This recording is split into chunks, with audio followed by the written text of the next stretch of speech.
요망한 계집! 조선을 망친 여자! 순식간에 돌무덤이 되어버렸습니다. 한 여인의 시신 위로 쏟아지는 돌들, 기왓장과 자갈들이 빗발치듯 날아들었습니다. 나라의 고열이 모두 저 여자에게 빨려 들어갔다. 요망한 계집, 조선을 망친 년, 군중들의 함성이 한양 하늘을 찔렀습니다. 분노한 백성들은 이미 목이 잘린 시신에 돌을 던지고 또 던졌습니다. 조선 왕조실록은 이렇게 기록하고 있습니다. 백성들이 시신의 성기에 기왓장과 돌멩이를 던지면서 일국의 고열이 여기에서 탕진됐다고 외쳤다고 말입니다. 돌무더기가 산을 이뤘습니다. 그 광경을 멀리서 지켜보는 작은 그림자가 있었습니다. 유모의 품에 안긴 채 눈물조차 제대로 흘리지 못하는 4살 소녀. 그 아이의 눈에는 공포와 혼란만이 가득했습니다. 유모, 저 사람들은 왜 어마마맞게 그러는 거예요? 쉿, 공주마마 조용히 하셔야 합니다. 우리를 알아보면 안 됩니다. 유모는 떨리는 손으로 소녀의 입을 막았습니다. 소녀의 이름은 이영수. 불과 어제까지만 해도 궁궐에서 가장 귀한 대접을 받던 왕녀였습니다. 아버지는 조선의 왕 연산군, 어머니는 왕의 총애를 받던 후궁 수경장씨. 세상 사람들이 장녹수라 부르던 그 여인이었습니다. 1506년 9월 2일 아침, 한양의 군기시 앞 광장은 피로 물들었습니다. 밤새 일어난 중종반정으로 연산군이 폐위되자 반정 공신들은 즉각 연산군의 후궁들을 처형했습니다. 장녹수, 전비, 김기비, 세 여인이 차례로 참수대에 올랐습니다. 칼날이 내리쳐지는 순간 장녹수는 무엇을 생각했을까요? 권력의 정점에서 누렸던 화려한 날들, 연산군과 함께했던 시간들, 아니면 영수, 내 딸. 마지막 순간 장녹수가 외친 것은 딸의 이름이었다고 전해집니다. 하지만 이미 칼날은 그녀의 목을 베어버렸습니다. 그렇게 조선 역사상 가장 악명 높은 여인 중 하나로 기록된 장녹수의 생은 끝났습니다. 하지만 그녀가 남기고 간 4살 딸 이영수의 이야기는 이제 시작이었습니다. 영수는 자신이 처한 상황을 이해할 수 없었습니다. 어제까지만 해도 수많은 궁녀들이 시중을 들던 궁궐에서 화려한 비단옷을 입고 놀았습니다. 아버지는 영수를 무척 아꼈습니다. 연산군 일기에는 이렇게 기록되어 있습니다. 왕이 녹수를 총애해서 딸 하나를 낳았는데 이름을 영수라고 했다. 왕이 이를 매우 사랑했다. 하지만 이제 그 모든 것이 사라졌습니다. 공주마마, 이제 우리는 궁궐로 돌아갈 수 없습니다. 왜요? 아바마마는 어디 계세요? 아바마마께서도 쫓겨나셨습니다. 유모의 목소리는 떨렸습니다. 하룻밤 사이에 세상이 뒤바뀌었습니다. 왕이었던 연산군은 폐위되어 교동도로 유배를 가게 되었고 왕녀였던 영수는 이제 역적의 딸이 되었습니다. 군중들 사이에서 누군가 소리쳤습니다. 장녹수의 딸은 어디 있느냐? 그것도 찾아내 죽여야 한다. 역적의 씨를 남겨둘 수 없다. 유모는 영수를 품에 꽉 안고 뒷골목으로 몸을 숨겼습니다.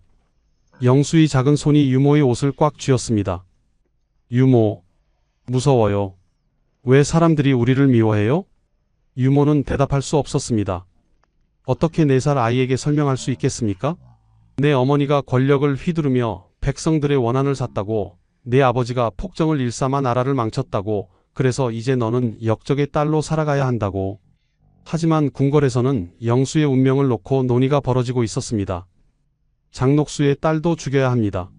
역적의 씨를 남겨둘 수 없습니다. 신하들이 목소리를 높였습니다. 하지만 새로 왕위에 오른 중종은 잠시 침묵했습니다. 그는 연산군의 이복 동생이었습니다. 조카였던 폐세자 이황은 이미 사사되었습니다. 왕위를 위협할 수 있는 남자 후손들은 모두 제거되었습니다. 여자아이는 왕위를 위협하지 않는다. 목숨만은 살려주라. 중종의 결정이었습니다. 신하들은 불만스러워했지만 왕의 명을 거역할 수는 없었습니다. 그렇게 영수는 살아남았습니다. 하지만 그것은 축복이었을까요? 아니면 더 큰 고통의 시작이었을까요? 해가 저물어 갔습니다. 군기시 앞 광장에는 여전히 돌무덤만이 남아 있었습니다. 그 돌무덤 아래 한때 조선 최고의 권력자였던 여인이 누워 있었습니다. 그리고 멀리서 그 모든 것을 지켜본 4살 소녀는 유모의 손을 잡고 어둠 속으로 사라졌습니다. 누가 상상이나 했을까요? 왕녀에서 역적의 딸이 된 이 아이가 앞으로 어떤 삶을 살아가게 될지, 굶주림과 멸시, 그리고 두려움 속에서 하루하루를 버티며 살아가야 할 23년의 세월이 그녀를 기다리고 있었습니다. 하지만 이 이야기는 여기서 끝이 아닙니다.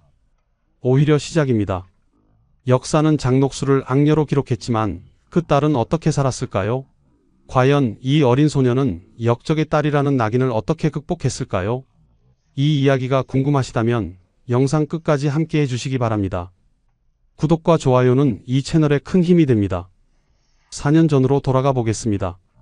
1502년 11월 늦가을, 창덕궁에 한 아기의 울음소리가 울려 퍼졌습니다. 공주를 낳으셨습니다.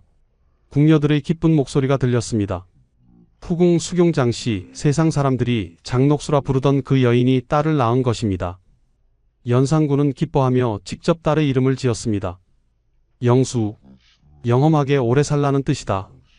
아버지가 지어준 이름, 그 이름에는 딸이 건강하게 오래오래 행복하게 살기를 바라는 아버지의 마음이 담겨 있었습니다.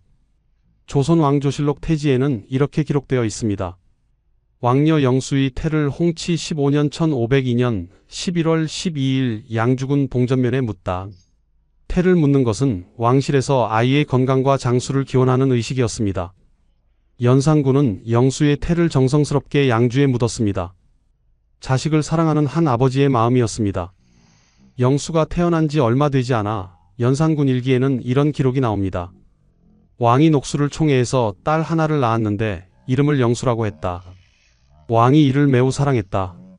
연산군은 영수를 극진히 아꼈습니다. 역사는 연산군을 폭군으로 기록하고 있지만 그도 한 아이의 아버지였습니다. 딸바보였던 연산군은 영수를 보면 얼굴에 웃음이 가득했다고 합니다. 영수야, 우리 공주. 아바마마가 왔단다. 아바마마. 걸음마를 배우기 시작한 영수는 아버지를 보면 달려가 안겼습니다. 연산군은 딸을 높이 들어 올리며 웃었습니다. 그 순간만큼은 폭군이 아니라 그저 딸을 사랑하는 평범한 아버지였습니다. 연산군 일기에는 또 이런 기록도 있습니다. 영수의 유모 아들인 종이를 동평관의 고직으로 영원히 정하라고 명했다는 것입니다. 신하들이 부당하다고 간언했지만 연산군은 듣지 않았습니다.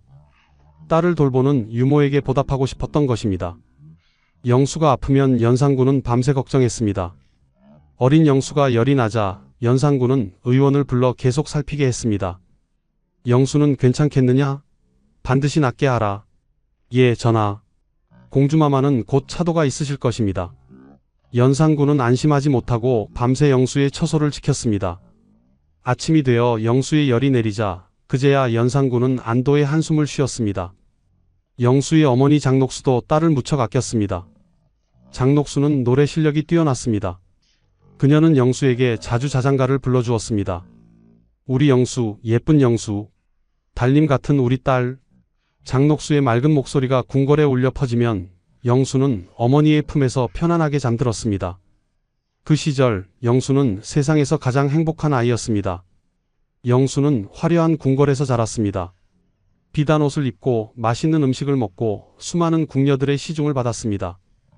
영수가 원하는 것이 있으면 연산군은 무엇이든 들어주었습니다. 아바마마, 저 인형 갖고 싶어요. 그래, 영수가 원한다면 1000개라도 만들어주마.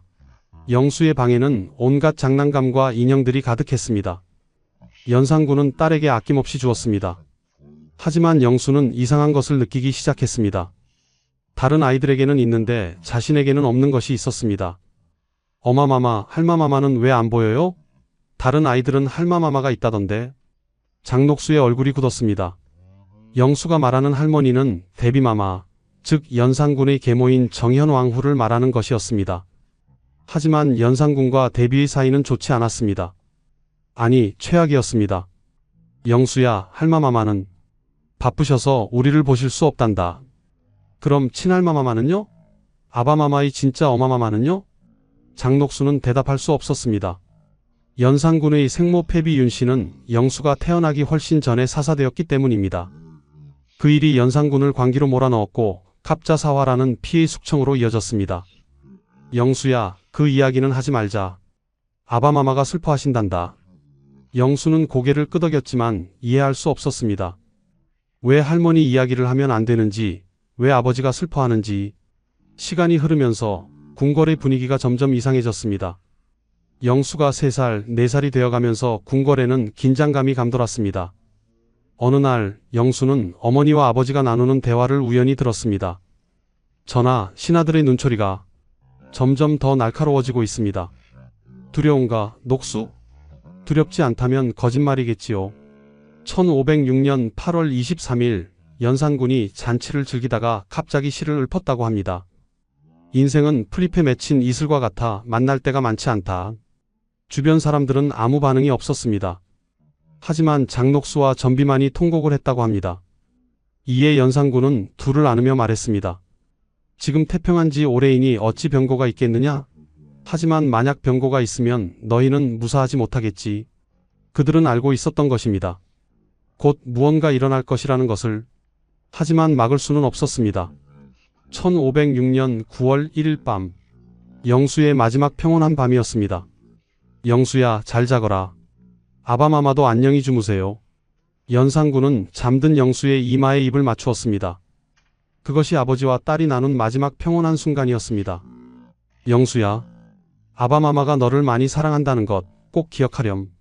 잠결에 들은 아버지의 목소리였지만 영수는 무언가 이상함을 느꼈습니다.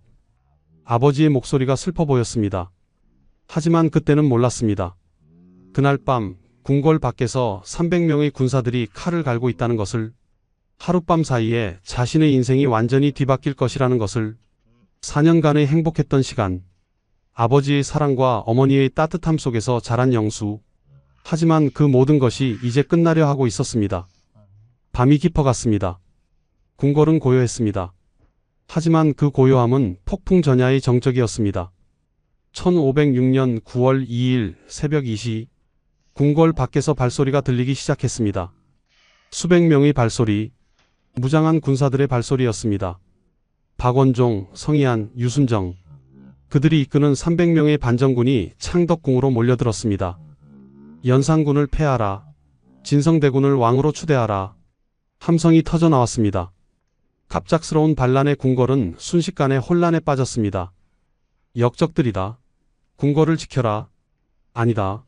우리는 역적이 아니다. 폭군을 폐위하고 나라를 바로 세우는 것이다. 칼과 칼이 부딪히는 소리, 사람들의 비명, 횃불의 불빛. 고요하던 궁궐은 순식간에 아비규환이 되었습니다. 영수는 잠에서 깼습니다. 유모, 무슨 소리예요? 왜 이렇게 시끄러워요? 공주마마. 유모가 황급히 달려와 영수를 안았습니다. 유모의 손이 떨리고 있었습니다. 유모, 왜 떨어요? 무서워요. 쉿, 조용히 하세요. 아무 소리도 내시면 안 됩니다. 유모는 영수를 이불로 감싸고 방 구석으로 숨었습니다. 영수는 유모의 품에서 창문 틈으로 밖을 바라보았습니다. 횃불을 든 군사들이 궁궐을 휘젓고 다녔습니다. 칼날이 달빛에 번쩍였습니다. 궁녀들의 비명소리가 들렸습니다. 아바마마, 아바마마는 어디 계세요? 영수의 목소리는 떨렸습니다. 하지만 유모는 영수의 입을 막았습니다. 공주마마, 제발 조용히 하셔야 합니다.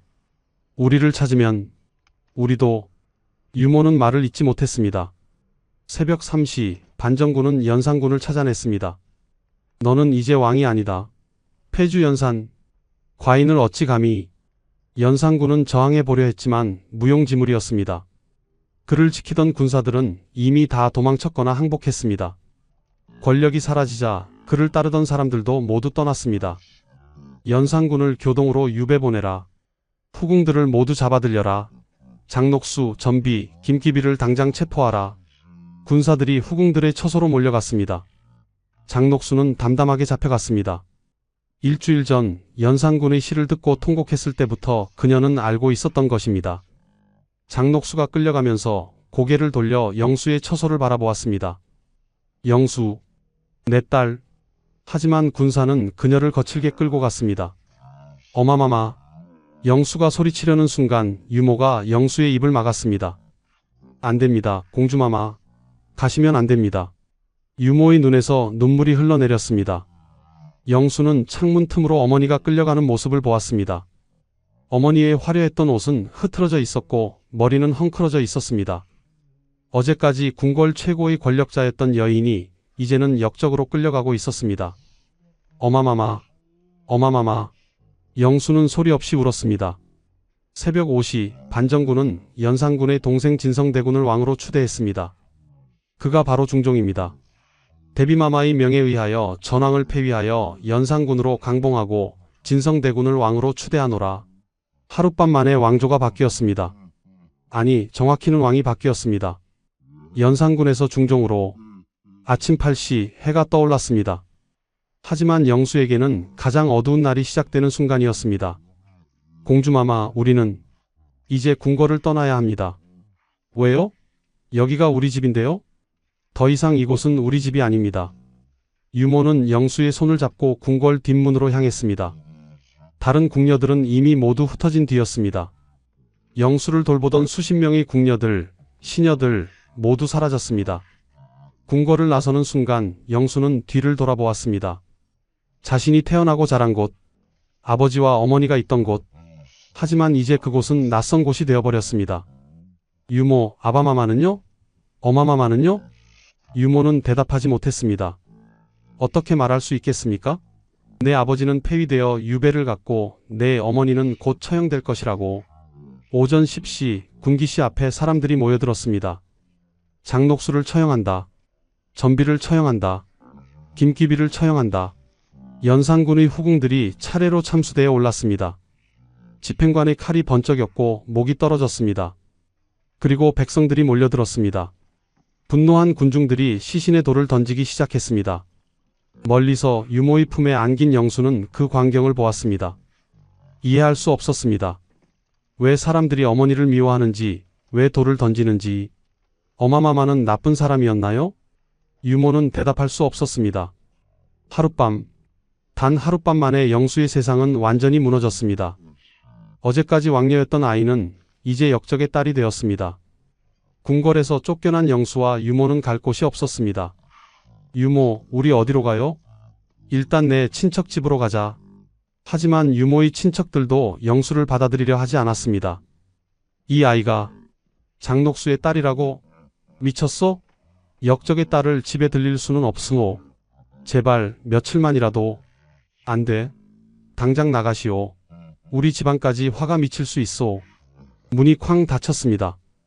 영수와 유모는 거리에 내몰렸습니다. 1506년 9월 그렇게 영수의 유랑 생활이 시작되었습니다. 배고파요, 유모. 조금만 참아라, 영수야. 내가 뭐라도 구해올게. 유모는 남의 집 빨래를 해주고 바느질을 해주며 근근히 돈을 벌었습니다. 하지만 턱없이 부족했습니다. 어느 날 영수가 시장에서 떨어진 떡 하나를 주었습니다. 야, 저 계집애 장녹수의 딸 아니냐? 누군가 영수를 알아보았습니다.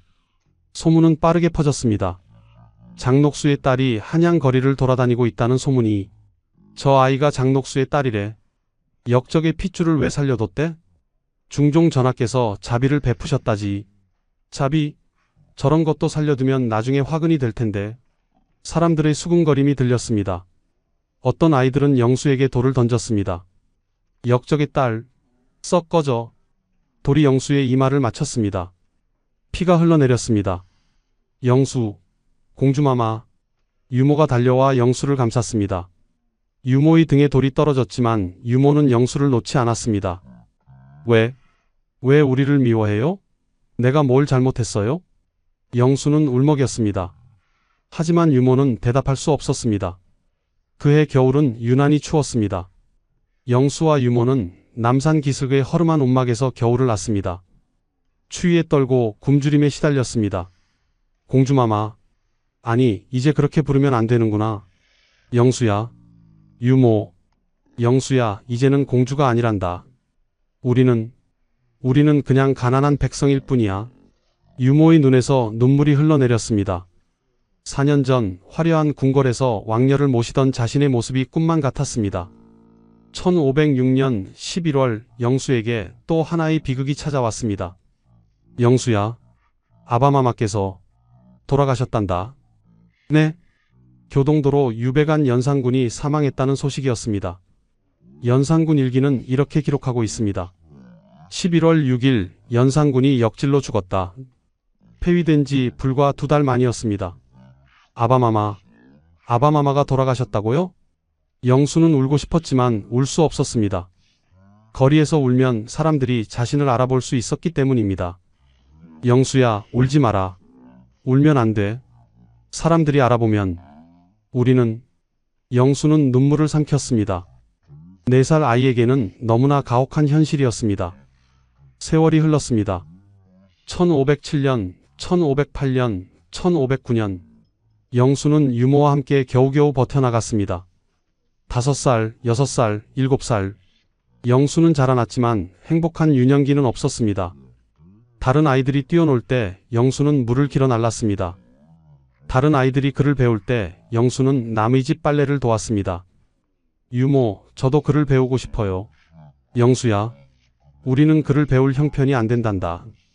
궁궐에 있을 때는 글을 배울 수 있다고 했는데. 미안하구나, 영수야. 영수는 궁궐에서의 기억이 점점 희미해져 갔습니다. 아버지의 얼굴, 어머니의 목소리, 화려했던 궁궐의 모습, 모두 가물가물해졌습니다. 하지만 한 가지만은 또렷했습니다. 1506년 9월 2일 군기시 앞에서 본 그 광경. 어머니의 목이 잘리고 백성들이 돌을 던지던 그 장면. 그것만은 악몽처럼 영수를 괴롭혔습니다. 밤마다 영수는 악몽을 꾸었습니다. 어마마마, 어마마마. 영수야, 괜찮아. 꿈이야, 그냥 꿈이란다. 유모가 영수를 안아주었습니다. 1510년 영수가 8살이 되었을 때였습니다. 유모의 건강이 점점 나빠지기 시작했습니다. 유모, 괜찮아요? 괜찮단다, 영수야. 걱정 마라. 하지만 유모는 괜찮지 않았습니다. 몇 년간의 고생과 궁핍한 생활이 유모의 건강을 갉아먹고 있었습니다. 영수야, 이제 혼자서도 살아갈 수 있겠니? 유모, 무슨 말씀이세요? 유모는 떠나시면 안 돼요. 영수야, 유모는 이제 너무 힘들구나. 영수는 유모를 꽉 안았습니다. 유모는 영수에게 남은 유일한 가족이었습니다. 유모마저 떠나면 영수는 정말로 혼자가 되는 것이었습니다. 영수야, 너는 꼭 살아남아야 한다. 알겠니? 네, 유모. 너는 나쁜 아이가 아니야. 내가 무슨 죄를 지었니? 아무 죄도 없단다. 유모의 말이었지만 세상은 그렇게 생각하지 않았습니다. 세상은 영수를 여전히 역적의 딸로만 보았습니다. 하지만 궁궐에서는 영수를 잊지 않은 사람이 있었습니다. 중종은 가끔 신하들에게 물었습니다. 연산군의 딸, 그 아이는 지금 어떻게 살고 있는가? 걱정하실 것 없습니다, 전하. 목숨은 부지하고 있사옵니다. 그런가? 중종은 복잡한 표정을 지었습니다. 자신이 왕위에 오르기 위해 형을 폐위시켰고 그 형의 딸이 이제 거리에서 구걸하며 살고 있다는 것을, 그것이 옳은 일이었을까? 하지만 중종도 쉽게 결정할 수 없었습니다. 신하들은 여전히 영수를 역적의 딸로 보고 있었고 그 아이를 돕는 것은 정치적으로 위험한 일이었습니다. 세월은 흘렀습니다. 영수는 조금씩 자라났고 생존하는 법을 배워나갔습니다. 사람들의 눈을 피하고 조용히 살아가는 법을, 역적의 딸이라는 낙인을 짊어지고 살아가는 법을. 하지만 언젠가는 변화가 올 것이었습니다. 세월이 흘렀습니다. 1510년, 1511년, 1512년. 영수는 점점 자라났고 유모는 점점 쇠약해져 갔습니다. 1516년 봄, 영수가 14살이 되었을 때 유모가 마침내 병상에 누웠습니다. 유모, 유모, 정신 차리세요. 영수야, 공주마마. 유모, 떠나시면 안 돼요. 저를 두고 가시면 안 돼요. 유모의 손은 차갑게 식어가고 있었습니다. 10년간 영수를 지켜온 유모. 궁궐에서부터 거리까지, 왕녀에서 역적의 딸까지 모든 과정을 함께한 유모였습니다. 영수야, 부디 행복하게 살아다오. 유모, 너는 공주마마였단다. 한때는 이 나라에서 가장 귀한 아이였어. 유모의 눈에서 마지막 눈물이 흘러내렸습니다. 꼭 살아남아라. 행복해. 지렴. 그것이 유모의 마지막 말이었습니다. 유모의 손이 힘없이 떨어졌습니다. 유모, 유모. 영수는 유모를 흔들었지만 유모는 더 이상 대답하지 않았습니다. 영수는 홀로 남겨졌습니다. 14살 어린 나이에 완전히 혼자가 된 것입니다. 이제 정말로 혼자구나. 영수는 유모의 시신을 남산 기슭에 묻었습니다. 돈이 없어서 제대로 된 장례도 치를 수 없었습니다. 작은 무덤 하나를 만들고 영수는 며칠 동안 그곳을 떠나지 못했습니다. 유모, 제가 잘못했어요. 제가 역적의 딸이 아니었다면 유모도 이렇게 고생하지 않으셨을 텐데. 하지만 후회해도 소용없었습니다. 과거는 바꿀 수 없었습니다. 영수는 혼자 살아가야 했습니다. 14살 소녀 혼자서 바느질로 빨래로 온갖 허드렛 일을 하며 겨우 살아갔습니다. 사람들은 여전히 영수를 역적의 딸로 보았지만 세월이 흐르면서 조금씩 태도가 바뀌었습니다. 저 아이, 불쌍하기도 하지. 어머니의 죄를 아이에게 뭘 물어. 그래도 역적의 딸인데. 하지만 저 아이가 무슨 죄를 지었나? 동정하는 사람들이 생겼습니다. 물론 여전히 경계하고 멀리하는 사람들이 대부분이었지만 적어도 돌을 던지는 사람은 없어졌습니다. 영수는 말씨와 행동거지가 남달랐습니다. 궁궐에서 자랐기 때문에 자연스럽게 배어있던 기품이 있었습니다. 저 아이 뭔가 다르지 않아? 말투를 들어보면 양반집 아이 같은데? 사람들은 영수가 범상치 않다는 것을 알아챘습니다. 하지만 영수의 정체를 정확히 아는 사람은 많지 않았습니다. 1517년 궁궐에서 중종은 고민하고 있었습니다. 패비신씨, 연산군의 왕비였던 여인이 연산군의 묘소 이장을 요청했습니다. 연산군은 교동도에 묻혔다가 1512년에 양주로 이장되었지만 패비신씨는 남편의 묘를 더 잘 돌보고 싶었습니다. 중종은 패비신씨의 청을 들어주면서 문득 생각했습니다. 연산군의 딸은, 그 아이는 어떻게 지내고 있는가? 전하, 그 아이는 한양 남산 기슭에서 겨우 살아가고 있다 하옵니다. 그런가? 중종은 창밖을 바라보았습니다. 자신의 조카였던 그 아이, 한때 왕녀였던 그 아이가 이제는 거리에서 구걸하며 살고 있다니. 전하, 역적의 자식을 돌보시려는 것은 아니시겠지요? 신하가 걱정스럽게 물었습니다. 그 아이는 역적이 아니다. 단지 푸른한 아이일 뿐이다. 하오나 전하, 백성들이 어찌 보겠습니까? 백성들은 이미 알고 있다. 그 아이가 아무 죄 없다는 것을. 중종은 결심했습니다. 1518년 1월 17일 중종실록에 이런 기록이 남습니다. 폐주가 총애하던 장녹수에게서 태어난 이영수와 정금에게서 태어난 이함금에게 가사 일자와 노비 각각 15구와 전지 각각 5결을 내리고 모두 선원록에 올리도록 하라. 중종의 결단이었습니다. 신하들은 반대했지만 중종은 뜻을 굽히지 않았습니다. 역적의 딸이라 해도 왕실의 피를 이은 자다. 굶어 죽게 할 수는 없다. 전하, 더 이상 이 일에 대해 말하지 마라. 이것이 과인의 결정이다. 그렇게 중종의 명이 떨어졌습니다. 얼마 후 궁궐의 관리가 남산 기슭을 찾았습니다. 이영수라 하는 이가 여기 사는가? 영수는 깜짝 놀랐습니다. 궁궐의 관복을 입은 사람이 자신을 찾다니. 예, 제가 그러합니다만. 왕명을 받들어 하사품을 전하노라. 관리는 문서를 내밀었습니다. 영수는 믿을 수 없었습니다. 중종 전하께서 저에게? 그렇다.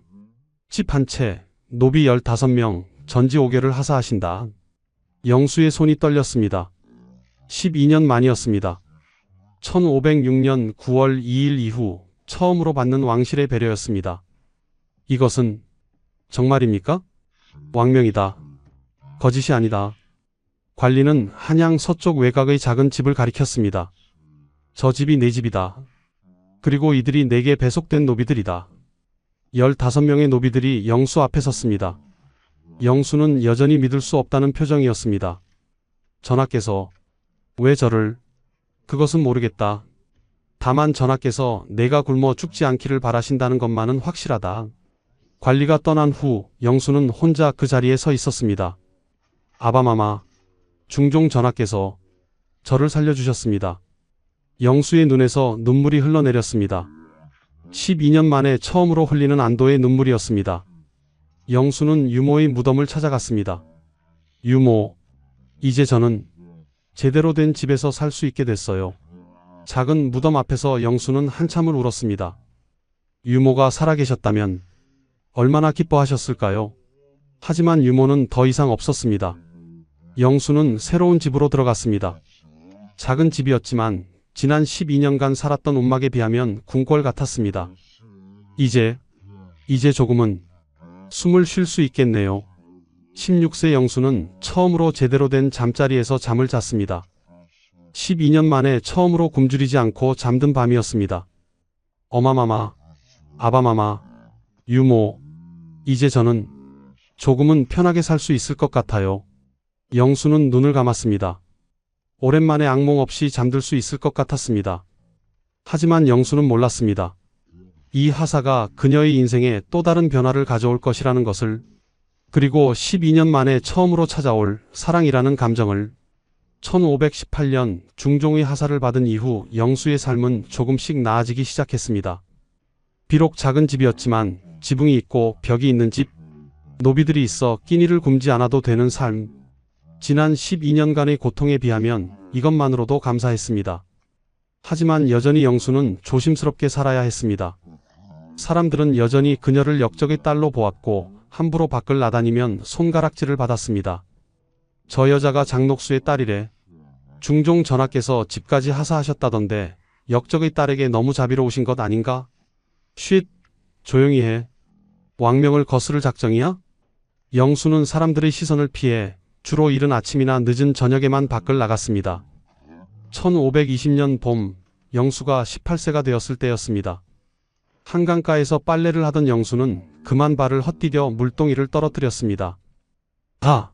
물동이가 강물에 떠내려가려는 순간 누군가 재빨리 물동이를 잡았습니다. 괜찮으십니까?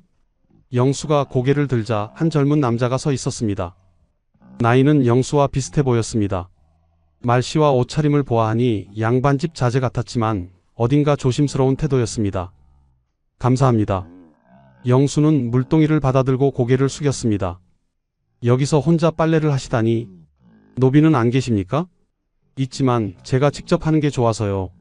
사실은 사람들의 시선이 두려워서 노비들을 멀리 보내고 혼자 빨래하러 온 것이었지만 그렇게 말할 수는 없었습니다. 그렇군요. 조심하십시오. 남자는 고개를 숙이고 자리를 떠났습니다. 영수는 그 남자의 뒷모습을 바라보았습니다. 이상했습니다. 양반집 자제 같은데 왜 혼자 한강가를 거닐고 있는 걸까? 그리고 그 조심스러운 태도는 무엇일까? 며칠 후 영수는 시장에서 다시 그 남자를 만났습니다. 아, 저번에. 안녕하십니까? 남자는 공손하게 인사했습니다. 영수도 답례했습니다. 시장에 볼 일이 있으십니까? 예, 몇 가지 살 것이 있어서요. 혹시 대행해 드릴까요? 무거운 것을 들고 가시기 힘드실 텐데. 아니요, 괜찮습니다. 영수는 사양했지만 남자는 자연스럽게 영수의 짐을 들어주었습니다. 제 이름은 권한이라고 합니다. 저는 영수라고 합니다. 영수, 좋은 이름이시네요. 권한은 웃었습니다. 그 웃음에는 슬픔이 서려 있었습니다. 혹시 실례가 아니라면 권한 도련님은 왜 혼자 다니시나요? 양반가 자제시면 노비를 데리고 다니셔야 하지 않나요? 권한의 표정이 굳었습니다. 저는 서자입니다. 영수는 깜짝 놀랐습니다. 서자, 양반 아버지와 천민 어머니 사이에서 태어난 자식? 조선 사회에서 서자는 양반도 아니고 천민도 아닌 어정쩡한 존재였습니다. 저는 양반가에서 태어났지만 어머니가 천민이셨습니다. 그래서 저는 서자입니다. 아버지는 저를 인정하지 않으십니다. 저는 양반도 아니고 천민도 아닌 존재입니다. 권한의 목소리에는 자조가 섞여 있었습니다. 저도 비슷합니다. 영수는 조심스럽게 말했습니다. 저는 역적의 딸입니다. 권한의 눈이 커졌습니다. 혹시 장녹수이? 네. 침묵이 흘렀습니다. 권한은 영수를 바라보았습니다. 역적의 딸. 사람들이 손가락질하고 돌을 던지던 그 아이. 하지만 권한의 눈에 보이는 것은 불쌍하고 외로워 보이는 한 여인일 뿐이었습니다. 그래서 어떻습니까? 네. 당신이 무슨 죄를 지었습니까? 어머니의 죄가 당신의 죄입니까? 영수는 놀랐습니다. 지난 14년간 영수의 편을 들어준 사람은 유모 외에는 없었습니다. 저는 역적의 딸인데요. 저도 서자입니다. 세상이 인정하지 않는 존재이지요. 하지만 그게 우리 잘못입니까? 권한의 말에 영수는 대답할 수 없었습니다. 영수 낭자, 당신은 당신일 뿐입니다. 어머니가 누구든 과거가 어땠든 당신은 당신입니다. 영수의 눈에서 눈물이 흘러내렸습니다. 14년 만에 처음으로 듣는 위로의 말이었습니다. 그날 이후 영수와 권한은 자주 만났습니다. 한강가에서, 시장에서, 남산 기슭에서 둘은 서로의 이야기를 나누었습니다. 저는 4살 때 어머니가 참수당하는 것을 봤습니다. 백성들이 돌을 던졌어요. 어머니의 시신에 저는 그 광경을 잊을 수가 없어요. 권한은 영수의 손을 잡았습니다. 얼마나 힘들었습니까? 12년간 저는 역적의 딸로 살았어요. 유모마저 돌아가시고 혼자 남았을 때는 정말로 죽고 싶었어요. 하지만 당신은 살아남았습니다. 그것만으로도 대단한 것입니다. 권한의 따뜻한 말에 영수는 울었습니다. 누군가에게 위로받는 것이 이렇게 고마운 일인지 처음 알았습니다. 세월이 흘렀습니다. 1522년, 1523년, 1524년. 영수와 권한의 감정은 점점 깊어졌습니다. 영수, 나는 당신을 사랑합니다. 권한, 세상이 우리를 인정하지 않아도 나는 당신과 함께하고 싶습니다. 하지만 현실은 녹록지 않았습니다. 권한의 아버지가 알게 되었습니다. 내가 감히 누구와 만나고 있다는 것이냐. 장녹수의 딸이라니. 서자 주제에 분수도 모르고. 아버님, 하오나. 당장 그 여자와 헤어져라. 안 그러면 너를 집안에서 쫓아내겠다. 영수를 아는 사람들도 수군거렸습니다. 역적의 딸이 서자와 사귄데 둘이 잘 어울리긴 하네. 버림받은 것들끼리. 쯧쯧. 하지만 결혼은 못하겠지. 영수는 권한에게 말했습니다. 권한, 우리 그만 만나요. 무슨 말을? 당신에게 피해가 됩니다. 저 같은 역적의 딸과 함께하면. 피해? 영수, 나는 이미 서자입니다. 이미 세상에 버림받은 존재입니다. 하지만 당신과 함께라면 그것이 행복입니다. 하지만 영수, 나와 함께 해주시겠습니까? 공식적인 혼례는 못 올릴지 몰라도 내 마음속에서 당신은 내 아내입니다. 1527년 영수가 25세, 권한이 26세가 되었을 때였습니다. 둘은 몰래 작은 약속을 했습니다. 공식적인 혼례는 불가능했습니다. 서자와 역적의 딸의 결혼을 누가 인정해 주겠습니까? 하지만 둘은 서로에게 맹세했습니다. 평생 함께하겠습니다. 평생 당신을 지키겠습니다. 작은 방에서 둘만의 서약이었습니다. 1529년 조용히 살던 두 사람에게 시련이 찾아왔습니다. 누군가 사헌부에 고발한 것입니다. 서자 권한이 장녹수의 딸에게 은밀히 장가들었습니다. 소문이 퍼졌고 조정이 발칵 뒤집혔습니다. 서자 주제에 감히 역적의 딸과 혼인이라니. 둘 다 국문해야 한다. 영수와 권한의 운명은 다시 한번 위태로워졌습니다. 1529년 6월 1일 사헌부. 권한이 끌려왔습니다. 내가 권한이냐? 그렇습니다. 네가 장녹수의 딸과 은밀히 혼인했다는 것이 사실이냐? 사실입니다. 사헌부 관리들이 술렁이었습니다. 중종실록은 이렇게 기록하고 있습니다. 권한은 서자로서 분수를 모르고 장수곤의 딸에게 은밀히 장가들었으니 지극히 놀라운 일로 본사가 추문하다가 형장 추문하기를 청하였다. 내 분수를 알지 못하느냐? 서자 주제에 감히 역적의 딸과 사랑의 분수가 있습니까? 권한의 대답에 관리들이 경악했습니다. 뭐라고? 내가 지금 무슨 말을? 영수는 아무 죄가 없습니다. 역적의 딸인데 무슨 소리냐? 그 아이는 4살 때 어머니를 잃었습니다. 23년간 역적의 딸이라는 낙인을 안고 살았습니다. 그 아이가 무슨 죄를 지었습니까? 권한의 목소리는 떨렸지만 단호했습니다. 저도 서자로 태어나 세상의 손가락질을 받으며 살았습니다. 영수도 마찬가지입니다. 우리는 우리가 원해서 그렇게 태어난 것이 아닙니다. 입을 닥쳐라. 내가 감히 조정해서. 저는 영수를 사랑합니다. 그것이 잘못입니까? 침묵이 흘렀습니다. 사헌부는 중종에게 보고했습니다. 전하, 서자 권한과 역적의 딸 이영수를 엄히 처벌해야 합니다. 중종은 창밖을 바라보았습니다. 과연 이것이 죄인가? 두 사람이 서로 사랑하는 것이. 중종은 23년 전을 떠올렸습니다. 1506년 9월 2일 군기시 앞. 장녹수가 참수당하던 날. 그날 멀리서 울고 있던 4살 소녀. 그 아이가 이제 27세가 되었구나. 전하, 어찌하시겠습니까? 그때 궁궐 밖에서 소동이 일어났습니다. 소녀는 이영수입니다. 전하를 뵙고 싶습니다. 영수가 궁궐 앞에 나타난 것입니다. 역적의 딸이 감히 궁궐에 쫓아내라. 하지만 영수는 물러서지 않았습니다. 전하, 소녀가 잘못했습니다. 권한에게는 죄가 없습니다.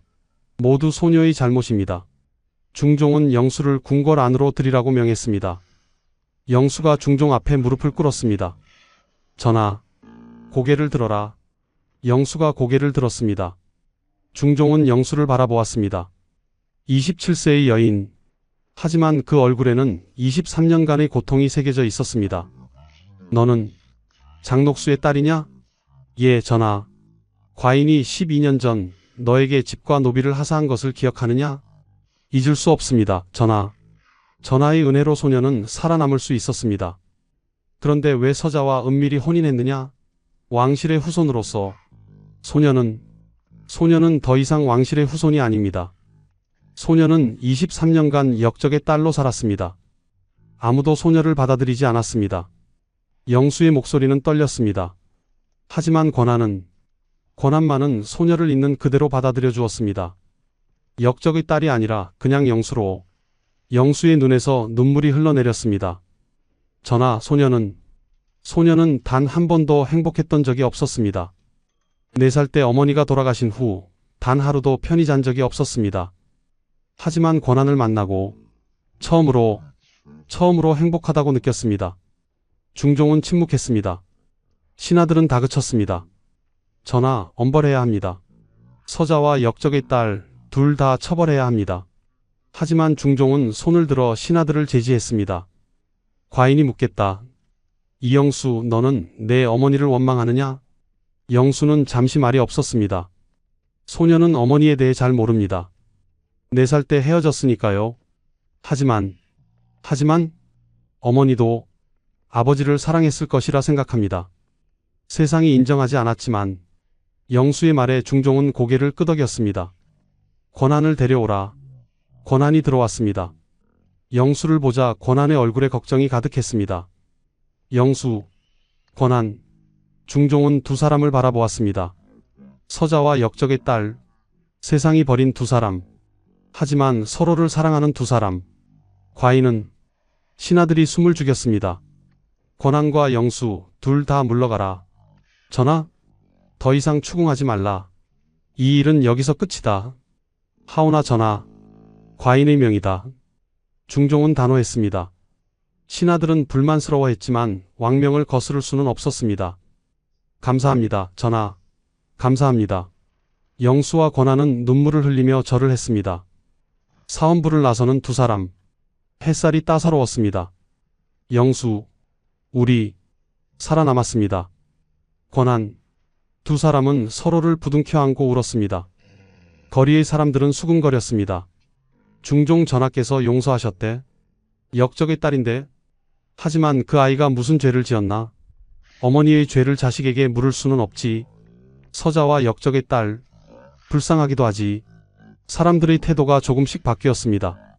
물론 여전히 경계하는 사람들이 많았지만 적어도 중종이 인정한 이상 더 이상 공개적으로 비난할 수는 없었습니다. 23년간의 인내, 굶주림과 멸시, 그리고 두려움. 영수는 모든 것을 견뎌냈습니다. 그리고 마침내 사랑하는 사람과 함께 살아갈 수 있게 되었습니다. 권한, 우리 행복하게 살아요. 그렇게 하겠습니다. 영수. 두 사람의 손이 꼭 맞잡혔습니다. 1529년 여름, 영수와 권한은 조용히 살아갔습니다. 한양 서쪽 외곽의 작은 집, 두 사람만의 보금자리였습니다. 영수, 저녁 준비됐습니다. 네, 금방 갈게요. 소박한 저녁상. 하지만 두 사람에게는 세상 그 어떤 진수성찬보다 귀했습니다. 권한, 감사해요. 저 같은 사람을 받아들여줘서. 무슨 말씀을. 제가 더 감사하지요. 하지만 저는 역적의 딸인데. 영수. 권한이 영수의 손을 잡았습니다. 당신은 역적의 딸이 아닙니다. 그냥 영수입니다. 나의 아내, 영수. 영수의 눈에서 눈물이 흘러내렸습니다. 행복의 눈물이었습니다. 밤이 깊어갔습니다. 영수는 창밖을 바라보았습니다. 어마마마. 영수는 어머니를 떠올렸습니다. 23년 전 군기시 앞에서 참수당한 어머니. 백성들이 돌을 던지던 그날. 어마마마, 이제 저는 알 것 같습니다. 영수는 중얼거렸습니다. 어마마마께서 왜 그렇게 사셨는지는 모르겠지만 어마마마도 사랑하는 사람이 있으셨겠지요. 아바마마를. 장녹수는 역사의 악녀로 기록되었습니다. 하지만 그녀도 한 아이의 어머니였습니다. 딸을 사랑했던 어머니였습니다. 어마마마, 이제 저는 행복합니다. 어마마마께서도 어디선가 편히 쉬고 계시길. 중종은 이후에도 몇 차례 영수에게 물품을 하사했다고 전해집니다. 공식 기록에는 남아있지 않지만 조용한 배려였습니다. 연산군의 딸, 저 아이만은 행복하게 살았으면. 중종도 복잡한 심정이었을 것입니다. 형을 폐위시키고 왕위에 올랐던 자신, 그 형이 딸이 겪은 고통들, 하지만 적어도 이제 그 아이는 행복하게 살고 있다는 것, 그것만으로도 중종은 마음의 짐을 조금 덜 수 있었습니다. 영수와 권한 사이에 아이들이 태어났는지는 기록에 남아있지 않습니다. 하지만 두 사람은 함께 늙어갔을 것입니다. 아침에 함께 밥을 먹고 낮에는 각자 일을 하고 저녁에는 함께 차를 마시며 하루를 마무리하는 평범한 일상. 세상 사람들에게는 아무것도 아닌 일상이 영수에게는 꿈만 같은 행복이었습니다. 권한, 오늘도 무사히 하루가 지나가네요. 그러게요. 이렇게 평온한 하루하루가 얼마나 감사한지. 두 사람은 서로를 보며 웃었습니다. 세월이 흘렀습니다. 영수의 머리에 흰머리가 생기기 시작했습니다. 어느 날 영수는 유모의 무덤을 찾아갔습니다. 유모, 오랜만이에요. 작은 무덤 앞에 앉은 영수. 유모, 저는 이제 행복합니다. 좋은 사람을 만났어요. 권한이라는 사람인데 정말 착한 사람이에요. 영수는 미소 지었습니다. 유모, 이제 저는 더 이상 공주마마가 아니에요. 그냥 평범한 여인이에요. 하지만 그게 더 좋은 것 같아요. 바람이 불었습니다. 마치 유모가 대답하는 것 같았습니다. 역사에는 영수의 마지막이 기록되어 있지 않습니다. 그녀가 언제 죽었는지 어디에 묻혔는지 알 수 없습니다. 하지만 한 가지는 확실합니다. 그녀는 생존했습니다. 23년간의 고통을 견뎌내고 사랑하는 사람과 함께 행복하게 살았습니다. 어쩌면 그것이 가장 큰 승리였을지도 모릅니다. 교훈이 있다면 이런 것들일 것입니다. 첫째, 죄는 대물림되지 않습니다. 어머니의 죄가 딸의 죄는 아닙니다. 4살 소녀는 무엇을 잘못했습니까? 중종의 용서는 정의로운 결단이었습니다. 둘째, 사랑은 신분을 초월합니다. 서자와 역적의 딸, 세상이 인정하지 않는 두 사람이었지만 진정한 사랑 앞에서 신분은 무의미했습니다. 셋째, 생존은 가장 큰 승리입니다.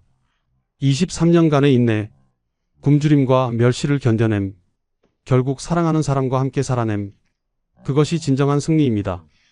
넷째, 역사는 항상 진실을 말하지 않습니다. 장녹수는 악녀로 기록되었습니다. 하지만 그녀도 하나의 어머니였습니다. 영수는 어머니를 어떻게 기억했을까요? 세상은 장녹수를 저주했지만 영수에게는 어머니였습니다. 영수는 어머니를 용서했을까요? 아니면 평생 원망하며 살았을까요? 아마도 둘 다였을 것입니다. 원망하기도 하고 그리워하기도 하고 이해하려고 노력하기도 했을 것입니다. 하지만 한 가지는 확실합니다. 영수는 어머니의 삶을 반복하지 않았습니다. 권력을 추구하지도 복수를 꿈꾸지도 않았습니다. 그저 평범하게 조용히 사랑하는 사람과 함께 살기를 원했을 뿐입니다. 그리고 그 꿈을 이루었습니다. 역사의 기록에는 남지 않았지만 영수의 후손들이 어딘가에서 살아가고 있을지도 모릅니다. 연산군의 피가, 장녹수의 피가 조용히 이어져 내려왔을지도 모릅니다. 어느 마을에서 발견된 오래된 무덤, 연산군의 외손이라는 희미한 표석, 확인되지 않았지만 혹시 그것이 영수의 후손일까요? 우리는 알 수 없습니다. 하지만 이것만은 확실합니다. 영수는 생존했습니다. 살아남았습니다. 그리고 행복했습니다. 그것만으로도 충분하지 않을까요? 지금까지 이영수, 장녹수의 딸이자 연산군의 딸로 살아야 했던 한 여인의 27년 생존기였습니다. 역사는 권력자의 기록입니다. 왕과 신하들의 이야기입니다. 하지만 그 틈새에는 이렇게 살아남은 사람들의 이야기가 있습니다. 영수처럼 역사의 그늘에서 고통받았지만 끝내 살아남고 행복을 찾은 사람들의 이야기가 있습니다. 그들의 이야기도 기억해야 합니다. 그들도 분명히 존재했고 살았고 사랑했고 행복했습니다. 영수가 행복했기를 바랍니다. 권한과 함께 평온한 노년을 보냈기를, 손자 손녀들에 둘러싸여 웃었기를, 그렇게 조용히 눈을 감았기를 바랍니다. 역사가 기억하지 않아도 우리는 기억하겠습니다. 4살 때 어머니를 잃고 23년간 역적의 딸로 살았지만 끝내 사랑을 찾고 행복했던 한 여인을, 이영수를, 이 이야기가 여러분께 작은 깨달음이 되었기를 바랍니다. 아무리 어려운 상황에서도 포기하지 않고 살아간다면 언젠가는 행복이 찾아온다는 것을. 구독과 좋아요로 이 채널을 응원해주세요. 다음에도 역사 속 감동적인 이야기로 찾아뵙겠습니다. 감사합니다. 전하, 마지막으로 한 번만. 1718년 봄, 창의동의 작은 사가에서 한 여인이 마지막 숨을 몰아쉬고 있었습니다. 그녀의 손은 북쪽을 향해 떨리고 있었습니다. 궁궐이 있는 방향이었습니다. 49세의 나이, 그녀는 조선 숙종의 총애를 받던 정일품 숙빈 최씨였습니다. 무술이 출신으로 왕의 후궁이 되고 훗날 왕이 될 연인군을 낳은 조선의 신데렐라. 하지만 그녀의 마지막 3년은 궁궐이 아닌 궁박작은 사가에서 보내야 했습니다. 1716년 가을, 병환에 든 그녀에게 숙종은 사가로 나가 치료하라는 명을 내렸습니다. 처음엔 잠시 요양하고 돌아올 것이라 믿었습니다. 하지만 1년이 지나고 2년이 지나도 궁으로 돌아가라는 전교는 내려오지 않았습니다. 조금만 차도가 있으면 억지로라도 궁궐로 향했지만 오래 머물 수는 없었습니다. 궁중 정치의 소용돌이 속에서 희빈장씨를 몰락시키는데 결정적 역할을 했던 그녀. 경종파와 연인군파의 갈등 속에서 아들을 지키기 위해 평생을 조심하며 살았던 여인. 그러나 결국 그녀는 사랑하는 아들도 충성했던 왕도 없는 곳에서 홀로 눈을 감아야 했습니다. 왜 왕의 총애를 받던 여인이 궁 밖에서 죽어야 했을까요? 3년의 시간 동안 그녀는 무엇을 기다렸을까요? 오늘은 조선시대 가장 극적인 신분 상승을 이룬 한 여인의 슬픈 마지막 이야기를 들려드리겠습니다. 이 이야기가 도움이 되셨다면 구독과 좋아요 부탁드립니다. 그럼 시작하겠습니다. 1718년 3월 9일 새벽, 창의동 사가에는 차가운 기운이 감돌고 있었습니다. 방 안에는 49세의 여인이 누워 있었습니다. 한때 궁궐에서 가장 총애받던 후궁, 정일품 숙빈의 품계를 가진 최씨였습니다. 하지만 지금 그녀의 모습은 너무나 초라했습니다. 쇠약해진 몸, 창백한 얼굴, 떨리는 손끝, 죽음이 코앞까지 다가온 것을 모두가 알고 있었습니다. 마마, 마마. 곁을 지키던 늙은 나인 복선이가 흐느꼈습니다. 복선이는 최씨가 7살에 궁에 입궁했을 때부터 함께 했던 유일한 사람이었습니다.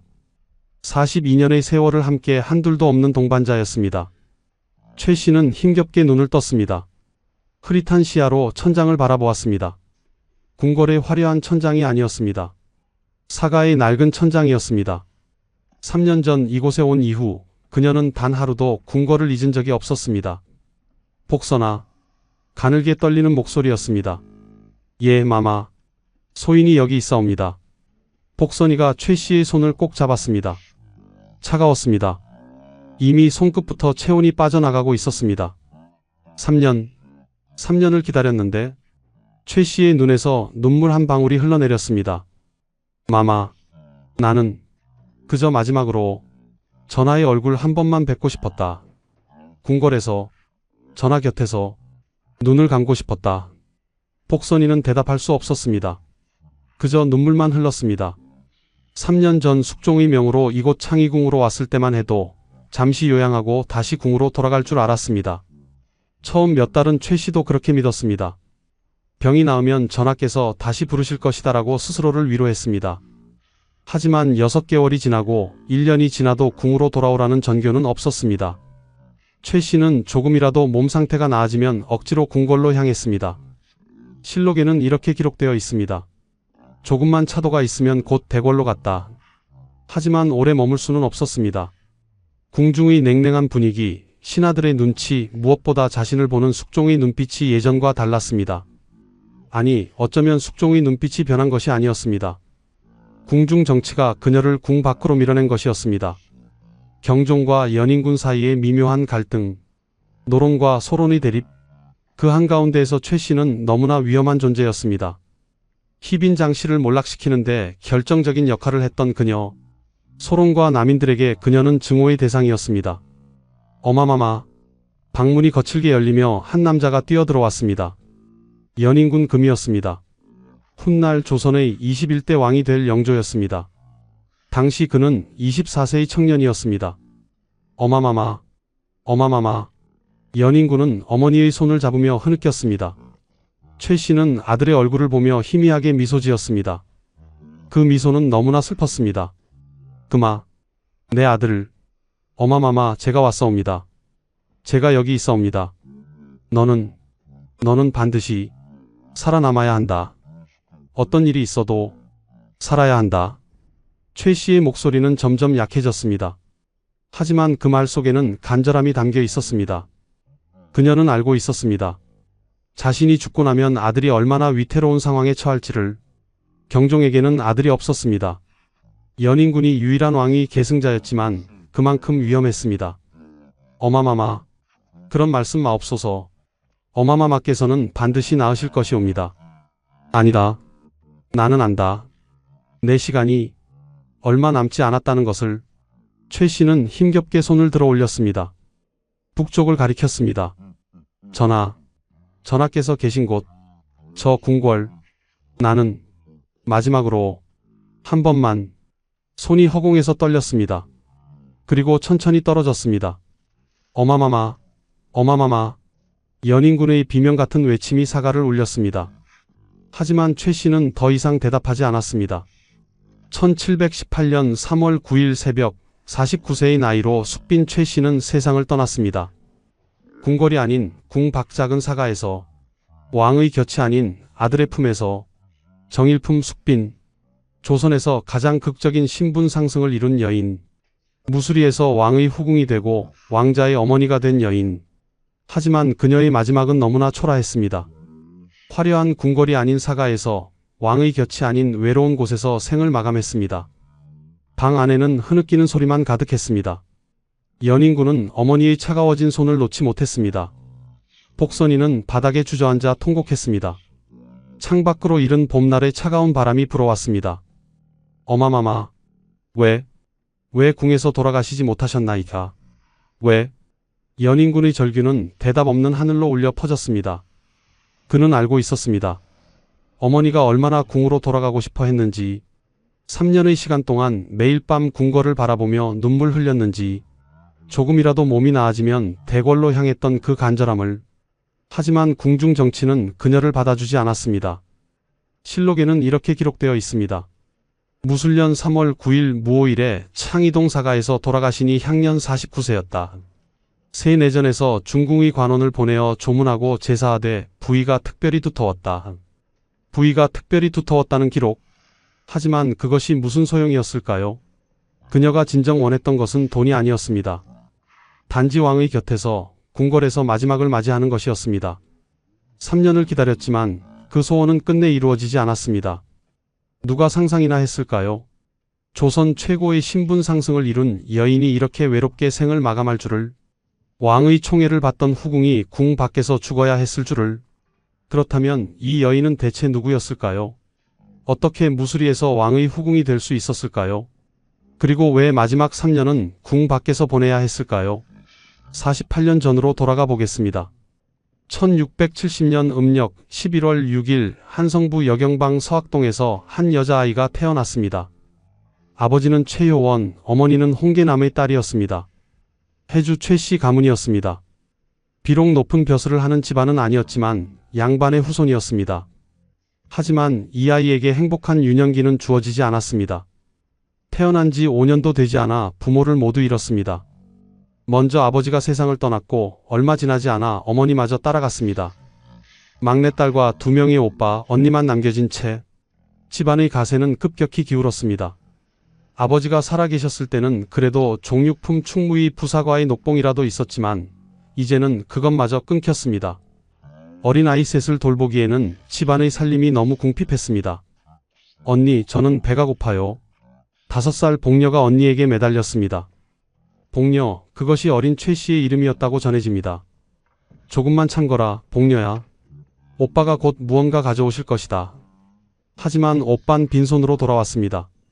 일거리를 찾을 수 없었습니다. 양반의 자제가 할 수 있는 일은 많지 않았고 집안의 재산은 바닥났습니다. 결국 아이들은 한성에 살던 외가로 보내졌습니다. 외가에서는 몇 년간 아이들을 돌보았지만 그것도 한계가 있었습니다. 3명의 아이를 모두 먹이고 입히기에는 외가의 형편도 넉넉하지 않았습니다. 1677년 막내 복녀가 7살이 되던 해였습니다. 복녀야, 이리 오너라. 외할머니가 어린 복녀를 불렀습니다. 복녀는 종종 걸음으로 외할머니에게 갔습니다. 네, 할머니. 복녀야, 너는 이제 궁에 가야 한다. 궁이요? 궁이 어디예요? 궁은 임금님이 사시는 곳이란다. 거기 가면 밥도 먹을 수 있고 잠잘 곳도 있단다. 외할머니의 눈에서 눈물이 흘렀습니다. 7살 어린아이를 궁에 보내야 한다는 것이 마음 아팠지만 달리 방법이 없었습니다. 할머니는 가시지 않으세요? 할머니는 갈 수 없단다. 너 혼자 가야 한다. 무서워요. 복녀가 외할머니의 치맛자락을 붙잡았습니다. 무섭겠지. 하지만 살아야 한다, 복녀야. 궁에 가면 절대 말을 함부로 해서는 안 된다. 고개를 숙이고 시키는 일만 해라. 알겠느냐? 네. 복녀는 울먹이며 대답했습니다. 그렇게 7살 어린 소녀는 궁궐로 향했습니다. 무수리로 입궁하는 길이었습니다. 무수리란 궁중에서 가장 낮은 신분이었습니다. 물을 깃고 청소를 하고 궁녀들의 허드렛 일을 하는 사람들이었습니다. 궁궐의 문을 처음 들어서던 날, 복녀는 그 거대함에 압도당했습니다. 높이 솟은 궁궐의 담장, 화려한 정각들, 엄숙한 분위기. 모든 것이 7살 소녀에게는 낯설고 무서웠습니다. 내가 새로 온 무술이냐? 한 나인이 복녀를 내려다보았습니다. 차가운 눈빛이었습니다. 네, 그렇습니다. 복녀는 떨리는 목소리로 대답했습니다. 여기서는 함부로 말하는 것이 아니다. 물어보기 전에는 입을 열지 마라. 시키는 대로만 하면 된다. 알겠느냐? 네. 네가 할 일은 물을 깃고 청소를 하고 궁녀들의 심부름을 하는 것이다. 절대 궁궐 안을 함부로 돌아다녀서는 안 된다. 규칙을 어기면 벌을 받는다. 복녀는 고개를 끄덕였습니다. 무서웠지만 참아야 했습니다. 외할머니의 말이 떠올랐습니다. 살아야 한다. 그래, 살아야 한다. 어떻게든 살아야 한다. 그날부터 복녀의 고된 궁궐 생활이 시작되었습니다. 새벽 일찍 일어나 우물에서 물을 길었습니다. 7살 아이에게 물동이는 너무 무거웠지만 그래도 날라야 했습니다. 전각을 청소하고 마당을 쓸고 궁녀들의 방을 정리했습니다. 손은 거칠어졌고 몸은 늘 아팠습니다. 하지만 복녀는 불평하지 않았습니다. 여기서 쫓겨나면 갈 곳이 없었습니다. 외할머니의 말처럼 그저 살아야 했습니다. 밤이 되면 다른 무수리들과 함께 수사관에서 잠을 잤습니다. 좁고 추운 방이었습니다. 하지만 그래도 지붕이 있고 잠잘 곳이 있다는 것만으로 감사했습니다. 너 새로 온 애구나. 어느 날 밤 나이가 좀 더 있는 무수리가 복녀에게 말을 걸었습니다. 네. 이름이 뭐냐? 복녀. 복녀입니다. 복녀? 복을 받을 복자를 쓰는구나. 좋은 이름이다. 나는 복선이라고 한다. 그렇게 복선이와 복녀는 친해졌습니다. 복선이는 복녀보다 몇 살 많았고 궁궐 생활에 대해 많은 것을 가르쳐 주었습니다. 어떻게 하면 나인들의 눈밖에 나지 않는지, 어떻게 일을 하면 덜 피곤한지, 어디서 쉴 수 있는지. 세월이 흘렀습니다. 7살이던 복녀는 10살이 되고 15이 되었습니다. 무수리 생활도 익숙해졌습니다. 더 이상 물동이가 무겁지 않았고 청소도 능숙하게 할 수 있었습니다. 하지만 복녀는 항상 궁금했습니다. 궁궐 안저 멀리 보이는 화려한 정각들, 그곳에서는 어떤 사람들이 살까? 왕과 왕비, 후궁들과 궁녀들. 복녀가 평생 볼 수 없는 세계였습니다. 복선 언니, 저 정각에는 누가 사세요? 쉿, 함부로 물어보는 것이 아니다. 우리는 그저 시키는 일만 하면 된다. 하지만 궁금해요. 궁금해도 참아야 한다. 그것이 우리가 살아남는 법이다. 복선이의 말은 언제나 옳았습니다. 궁궐에서는 호기심이 독이 될 수 있었습니다. 보아서는 안 될 것을 보고 들어서는 안 될 것을 들으면 목숨을 잃을 수도 있었습니다. 그렇게 복녀는 조심하며 살았습니다. 고개를 숙이고 말을 아끼고 시키는 일만 했습니다. 하지만 그녀는 알지 못했습니다. 곧 자신의 운명이 완전히 바뀔 것이라는 것을, 무수리에서 왕의 후궁으로 신분이 상승할 것이라는 것을. 하지만 그때는 아무도 몰랐습니다. 이 조심스럽고 조용한 소녀가 훗날 조선 역사에 이름을 남길 것이라는 것을. 왕의 총애를 받고 왕자를 낳고 정일품 숙빈이 될 것이라는 것을, 그리고 그 화려한 영광 뒤에 얼마나 슬픈 마지막이 기다리고 있는지. 복녀는 오늘도 물을 깃고 청소를 하고 궁녀들의 시중을 들었습니다. 언젠가는 이 담장 밖으로 나갈 수 있을까 하는 희미한 소망을 품으며, 하지만 운명은 그녀를 궁 밖으로 보내는 대신 궁의 가장 깊은 곳으로 이끌 것이었습니다. 그로부터 12년이 흘렀습니다. 1689년 조선 정치계에 큰 지진이 일어났습니다. 기사왕국이었습니다. 숙종의 계비였던 인현왕후 민씨가 폐출되고 후궁이던 장희빈이 왕비로 책봉되었습니다. 궁궐은 혼란에 빠졌습니다. 서인이 몰락하고 남인이 집권했습니다. 인현왕후를 모시던 궁녀들은 두려움에 떨었습니다. 왕비가 폐출되면 그를 모시던 사람들도 화를 입을 수 있었습니다. 복녀도 그중 하나였습니다. 비록 무술이었지만 인현왕후 처소 근처에서 일했기 때문에 불안했습니다. 당시 복녀는 19세가 되어 있었습니다. 더 이상 어린 소녀가 아니었습니다. 12년의 궁궐 생활은 그녀를 조심스럽고 침착한 여인으로 만들었습니다. 말수가 적었고 행동이 신중했으며 시키는 일을 묵묵히 해냈습니다. 어느 날 밤이었습니다. 복녀는 후원 한쪽에서 바느질을 하고 있었습니다. 인현왕후께서 입으시던 옷이 찢어져서 꿰매는 일이었습니다. 비록 인현왕후는 이미 폐출되어 사가로 나가셨지만 복녀는 옷을 소중히 꿰매고 있었습니다. 달빛이 밝았습니다. 복녀는 달빛 아래서 바늘을 움직였습니다. 한 땀 한 땀 정성스럽게. 그녀는 알지 못했습니다. 멀지 않은 곳에서 누군가 자신을 보고 있다는 것을. 숙종이었습니다. 밤 산책을 하던 숙종이 우연히 달빛 아래서 바느질하는 여인의 모습을 보았습니다. 달빛에 비친 그녀의 뒷모습이 아름다웠습니다. 조용하고 차분한 분위기가 숙종의 마음을 움직였습니다. 숙종은 천천히 다가갔습니다. 복녀는 누군가 다가오는 기척을 느끼고 깜짝 놀라 고개를 들었습니다. 그리고 그 순간 얼어붙었습니다. 왕이었습니다. 전하. 복녀는 황급히 일어나 엎드렸습니다. 온몸이 떨렸습니다. 왕을 이렇게 가까이서 보는 것은 처음이었습니다. 일어나 보거라. 숙종의 목소리가 들렸습니다. 복녀는 떨리는 몸으로 일어났지만 고개는 들지 못했습니다. 무엇을 하고 있었느냐? 그저 바느질을 하고 있었사옵니다. 전하. 밤이 깊었는데 무슨 바느질인가? 인현왕후 마마께서 입으시던 옷을 꿰매고 있었사옵니다. 숙종은 잠시 침묵했습니다. 인현왕후, 자신이 폐출한 왕비였습니다. 그런데 이 여인은 아직도 그 옷을 정성스럽게 꿰매고 있었습니다. 내 이름은 무엇인가? 소인은 복녀라고 하옵니다. 복녀, 좋은 이름이구나. 몇 살인가? 19이옵니다. 전하. 무술인가? 그러하옵니다. 전하. 숙종은 복녀를 자세히 보았습니다. 검소한 옷차림이었지만 얼굴이 단정했고 분위기가 조용했습니다. 무엇보다 인현왕후에 대한 충성심이 마음에 들었습니다. 그대는 참으로 충직하구나. 주인이 폐출된 뒤에도 그 옷을 정성스럽게 꿰매다니. 황송하옵니다. 전하.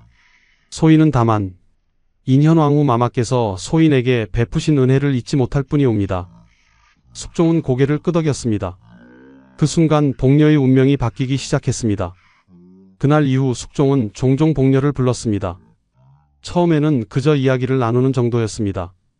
복녀는 조심스럽게 대답했습니다. 함부로 말하지 않았고 왕의 물음에만 답했습니다. 그 신중함이 오히려 숙종의 마음에 들었습니다. 그리고 1693년 운명의 순간이 찾아왔습니다. 복녀가 숙종의 승은을 입게 된 것입니다. 무수리에서 왕의 여인이 되는 순간이었습니다. 얼마 지나지 않아 복녀는 임신했습니다. 왕의 아이를 임신한 것입니다. 궁궐은 발칵 뒤집혔습니다. 무수리 출신이 왕의 아이를 임신하다니. 전례가 없는 것은 아니었지만 여전히 놀라운 일이었습니다. 1693년 가을 숙종은 복녀를 종사품 수건으로 책봉했습니다. 무수리에서 내명부 품계를 받게 된 것입니다. 신분 상승이었습니다. 복녀야. 아니, 이제는 수건마마라고 불러야 하는구나. 복선이가 눈물을 글썽이며 말했습니다. 함께 무수리 생활을 하던 복녀가 이제는 왕의 후궁이 되었습니다. 복선 언니, 저는 두렵습니다. 왜 두렵니? 이 모든 것이 꿈만 같습니다. 언젠가 깨어나면 다시 무수리로 돌아가 있을 것만 같습니다. 그런 생각하지 마라. 이제 너는 왕의 후궁이다. 왕자를 낳으면 더욱 높은 품계를 받을 것이다. 1693년 10월 6일 복녀는 첫 아들을 낳았습니다. 영수라는 이름이 지어졌습니다. 하지만 기쁨은 오래가지 못했습니다. 영수는 태어난 지 2달 만에 세상을 떠났습니다. 복녀는 절망했습니다.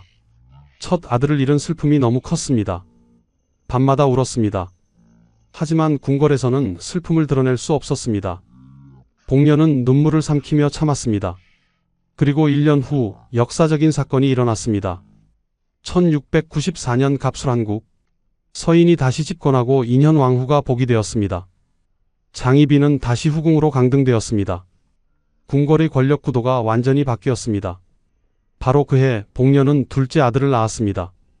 연인군 금이었습니다. 훗날 영조가 될 아이였습니다. 이번에는 아이가 건강했습니다. 숙종은 기뻐하며 복녀를 종이 품수기로 승격시켰습니다. 1695년 복녀는 다시 승격되었습니다. 6월에 귀인으로 그리고 10월에는 정일품 숙빈으로 책봉되었습니다. 무수리에서 정일품 후궁까지 믿을 수 없는 신분 상승이었습니다. 숙종은 복녀에게 이현궁을 하사했습니다. 광해군의 잠저였던 큰 저택이었습니다. 복녀는 이제 더 이상 복녀가 아니었습니다.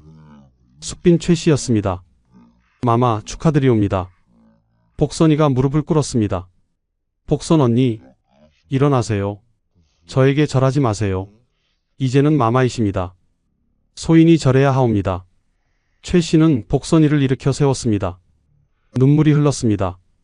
언니, 저는 행복해야 하는데 왜 이렇게 불안할까요? 무슨 말씀이십니까? 이 모든 것이 너무 빨리 일어났습니다. 몇 년 전만 해도 저는 물을 깃던 무술이었습니다. 그런데 이제는 정일품 숙빈이라니 언젠가 이 모든 것을 잃게 되지는 않을까요? 복선이는 최 씨의 손을 잡았습니다. 그런 생각하지 마십시오, 마마. 연인군 마마께서 건강하게 자라고 계십니다. 마마께서는 왕자의 어머니이십니다. 최 씨는 고개를 끄덕였습니다. 하지만 가슴 한구석의 불안은 사라지지 않았습니다. 궁궐은 아름다웠지만 위험한 곳이었습니다. 하루아침에 천국에서 지옥으로 떨어질 수 있는 곳이었습니다. 하지만 그때 최 씨는 몰랐습니다. 진짜 시련은 이제부터였다는 것을. 장희빈과의 갈등, 궁중 정치의 소용돌이, 그리고 훗날 마지막 3년의 고독, 화려한 영광 뒤에 얼마나 쓸쓸한 마지막이 기다리고 있는지. 1695년 최 씨가 정일품 숙빈으로 책봉되던 해, 궁궐에는 보이지 않는 긴장이 감돌았습니다. 한때 중전이었다가 다시 후궁으로 강등된 장희빈, 그리고 무수리에서 숙빈으로 올라선 최 씨, 두 여인 사이에는 미묘한 경쟁 구도가 형성되었습니다. 장희빈에게는 아들 윤이 있었습니다. 훗날 경종이 될 왕자였습니다. 당시 세자로 책봉되어 있었습니다. 반면 최 씨의 아들 연인군은 그저 하나의 왕자일 뿐이었습니다. 하지만 장희빈은 불안했습니다. 최 씨가 점점 숙종의 총애를 받고 있었기 때문입니다. 소문이 돌기 시작했습니다. 장희빈의 오빠 장희재가 돈으로 사람을 사주해 최 씨를 독살하려 한다는 소문이었습니다. 진실은 알 수 없었지만 최 씨는 두려웠습니다. 마마, 음식을 드시옵소서. 나인이 음식을 가져왔습니다. 하지만 최 씨는 쉽게 손을 대지 못했습니다. 복선아. 예, 마마. 이 음식, 내가 먼저 맛을 보아라. 마마. 설마, 만약을 위해서다. 부탁한다. 복선이는 최 씨의 눈빛을 보았습니다. 두려움과 불안이 가득했습니다. 복선이는 고개를 끄덕이고 음식을 맛보았습니다. 다행히 아무 일도 없었습니다. 그렇게 최 씨는 매일 조심하며 살았습니다. 음식을 조심하고 사람을 조심하고 말을 조심했습니다. 궁궐에서 살아남기 위해서는 끊임없이 경계해야 했습니다. 1701년 결정적인 사건이 일어났습니다. 인현 왕후가 갑자기 병환으로 쓰러진 것입니다. 병세는 급격히 악화되었고 그해 8월 인현 왕후는 승하했습니다. 34세의 젊은 나이였습니다. 궁궐에 이상한 소문이 돌았습니다. 장희빈이 취선당 서쪽에 몰래 신당을 차려놓고 인현 왕후를 저주했다는 소문이었습니다. 무당을 불러 구슬하고 인현 왕후가 죽기를 빌었다는 것이었습니다. 숙종은 분노했습니다. 조사가 시작되었습니다. 그리고 최 씨가 결정적인 증언을 했습니다. 전하, 소첩이 말씀드려야 할 것이 있사옵니다. 최 씨는 떨리는 목소리로 숙종에게 말했습니다. 무엇이냐? 소첩이 우연히 보았사옵니다. 취선당 서쪽에 신당이 있었사옵니다. 그곳에서 장희빈 마마께서 최 씨는 말을 잇지 못했습니다. 이 말을 하는 순간 장희빈과 완전히 적이 된다는 것을 알았습니다. 하지만 하지 않을 수도 없었습니다. 인현왕후에 대한 충성, 그리고 무엇보다 자신과 아들의 안전을 위해서 계속 말하여라. 숙종의 목소리가 차가웠습니다. 장희빈 마마께서 무당과 함께 인현왕후 마마를 저주하는 굿을 하시는 것을 보았사옵니다. 숙종의 얼굴이 굳어졌습니다. 조사는 더욱 철저하게 진행되었습니다. 그리고 증거들이 발견되었습니다. 취선당 서쪽의 신당, 저주에 사용된 물건들, 증인들의 진술. 1701년 10월 장희빈은 사약을 받았습니다. 한때 조선의 중전이었던 여인이 죄인으로 죽었습니다. 궁궐은 충격에 휩싸였습니다. 최 씨는 자신의 처소에서 이 소식을 들었습니다. 가슴이 무거웠습니다. 장희빈을 고발한 것은 자신이었습니다. 그녀의 죽음에 자신도 책임이 있었습니다. 마마, 괜찮으시옵니까? 복선이가 걱정스럽게 물었습니다. 복선아, 내가 잘한 것일까? 마마께서는 옳은 일을 하신 것이옵니다. 인현왕후 마마를 저주한 것은 용납할 수 없는 일이었습니다. 하지만 한 사람이 죽었다. 그것도 내 증언 때문에. 최 씨의 눈에서 눈물이 흘렀습니다. 마마, 만약 마마께서 말씀하지 않으셨다면 마마와 연인군 마마께서 위험했을 것이옵니다. 살기 위해서는 어쩔 수 없었사옵니다. 최 씨는 고개를 끄덕였습니다.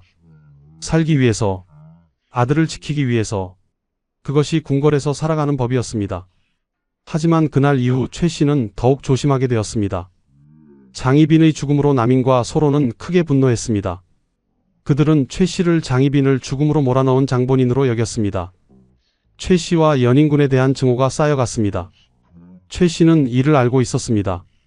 그래서 더욱 몸을 낮추었습니다. 절대 교만하지 않았고 왕비를 꿈꾸지 않았습니다. 사실 숙종은 후궁이 왕비가 되는 것을 법으로 금지했습니다. 장희빈 같은 일이 다시 일어나는 것을 막기 위해서였습니다.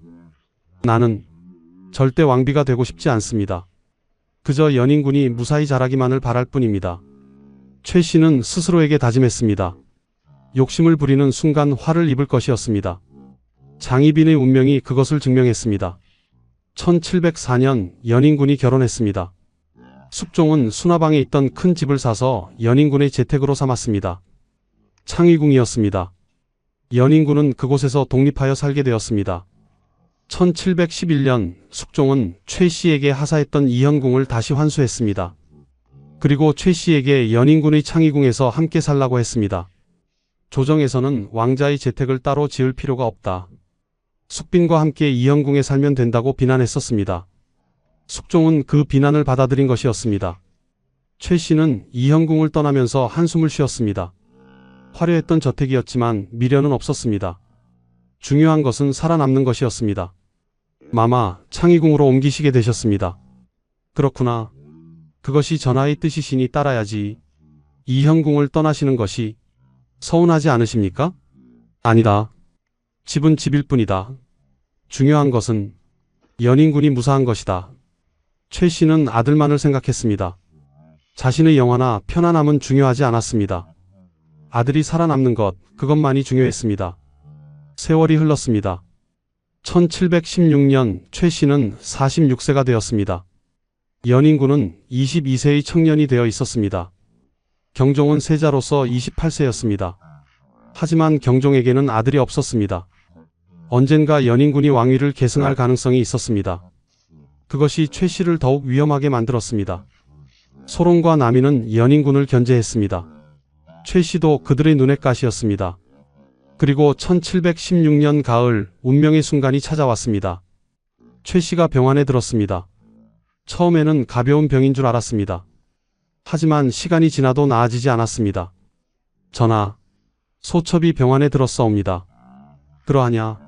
내일을 불러 치료하도록 하겠다. 며칠 후 숙종은 결정을 내렸습니다. 숙비는 사가로 나가 치료하도록 하라. 그 말을 들은 순간 최 씨의 가슴이 철렁 내려앉았습니다.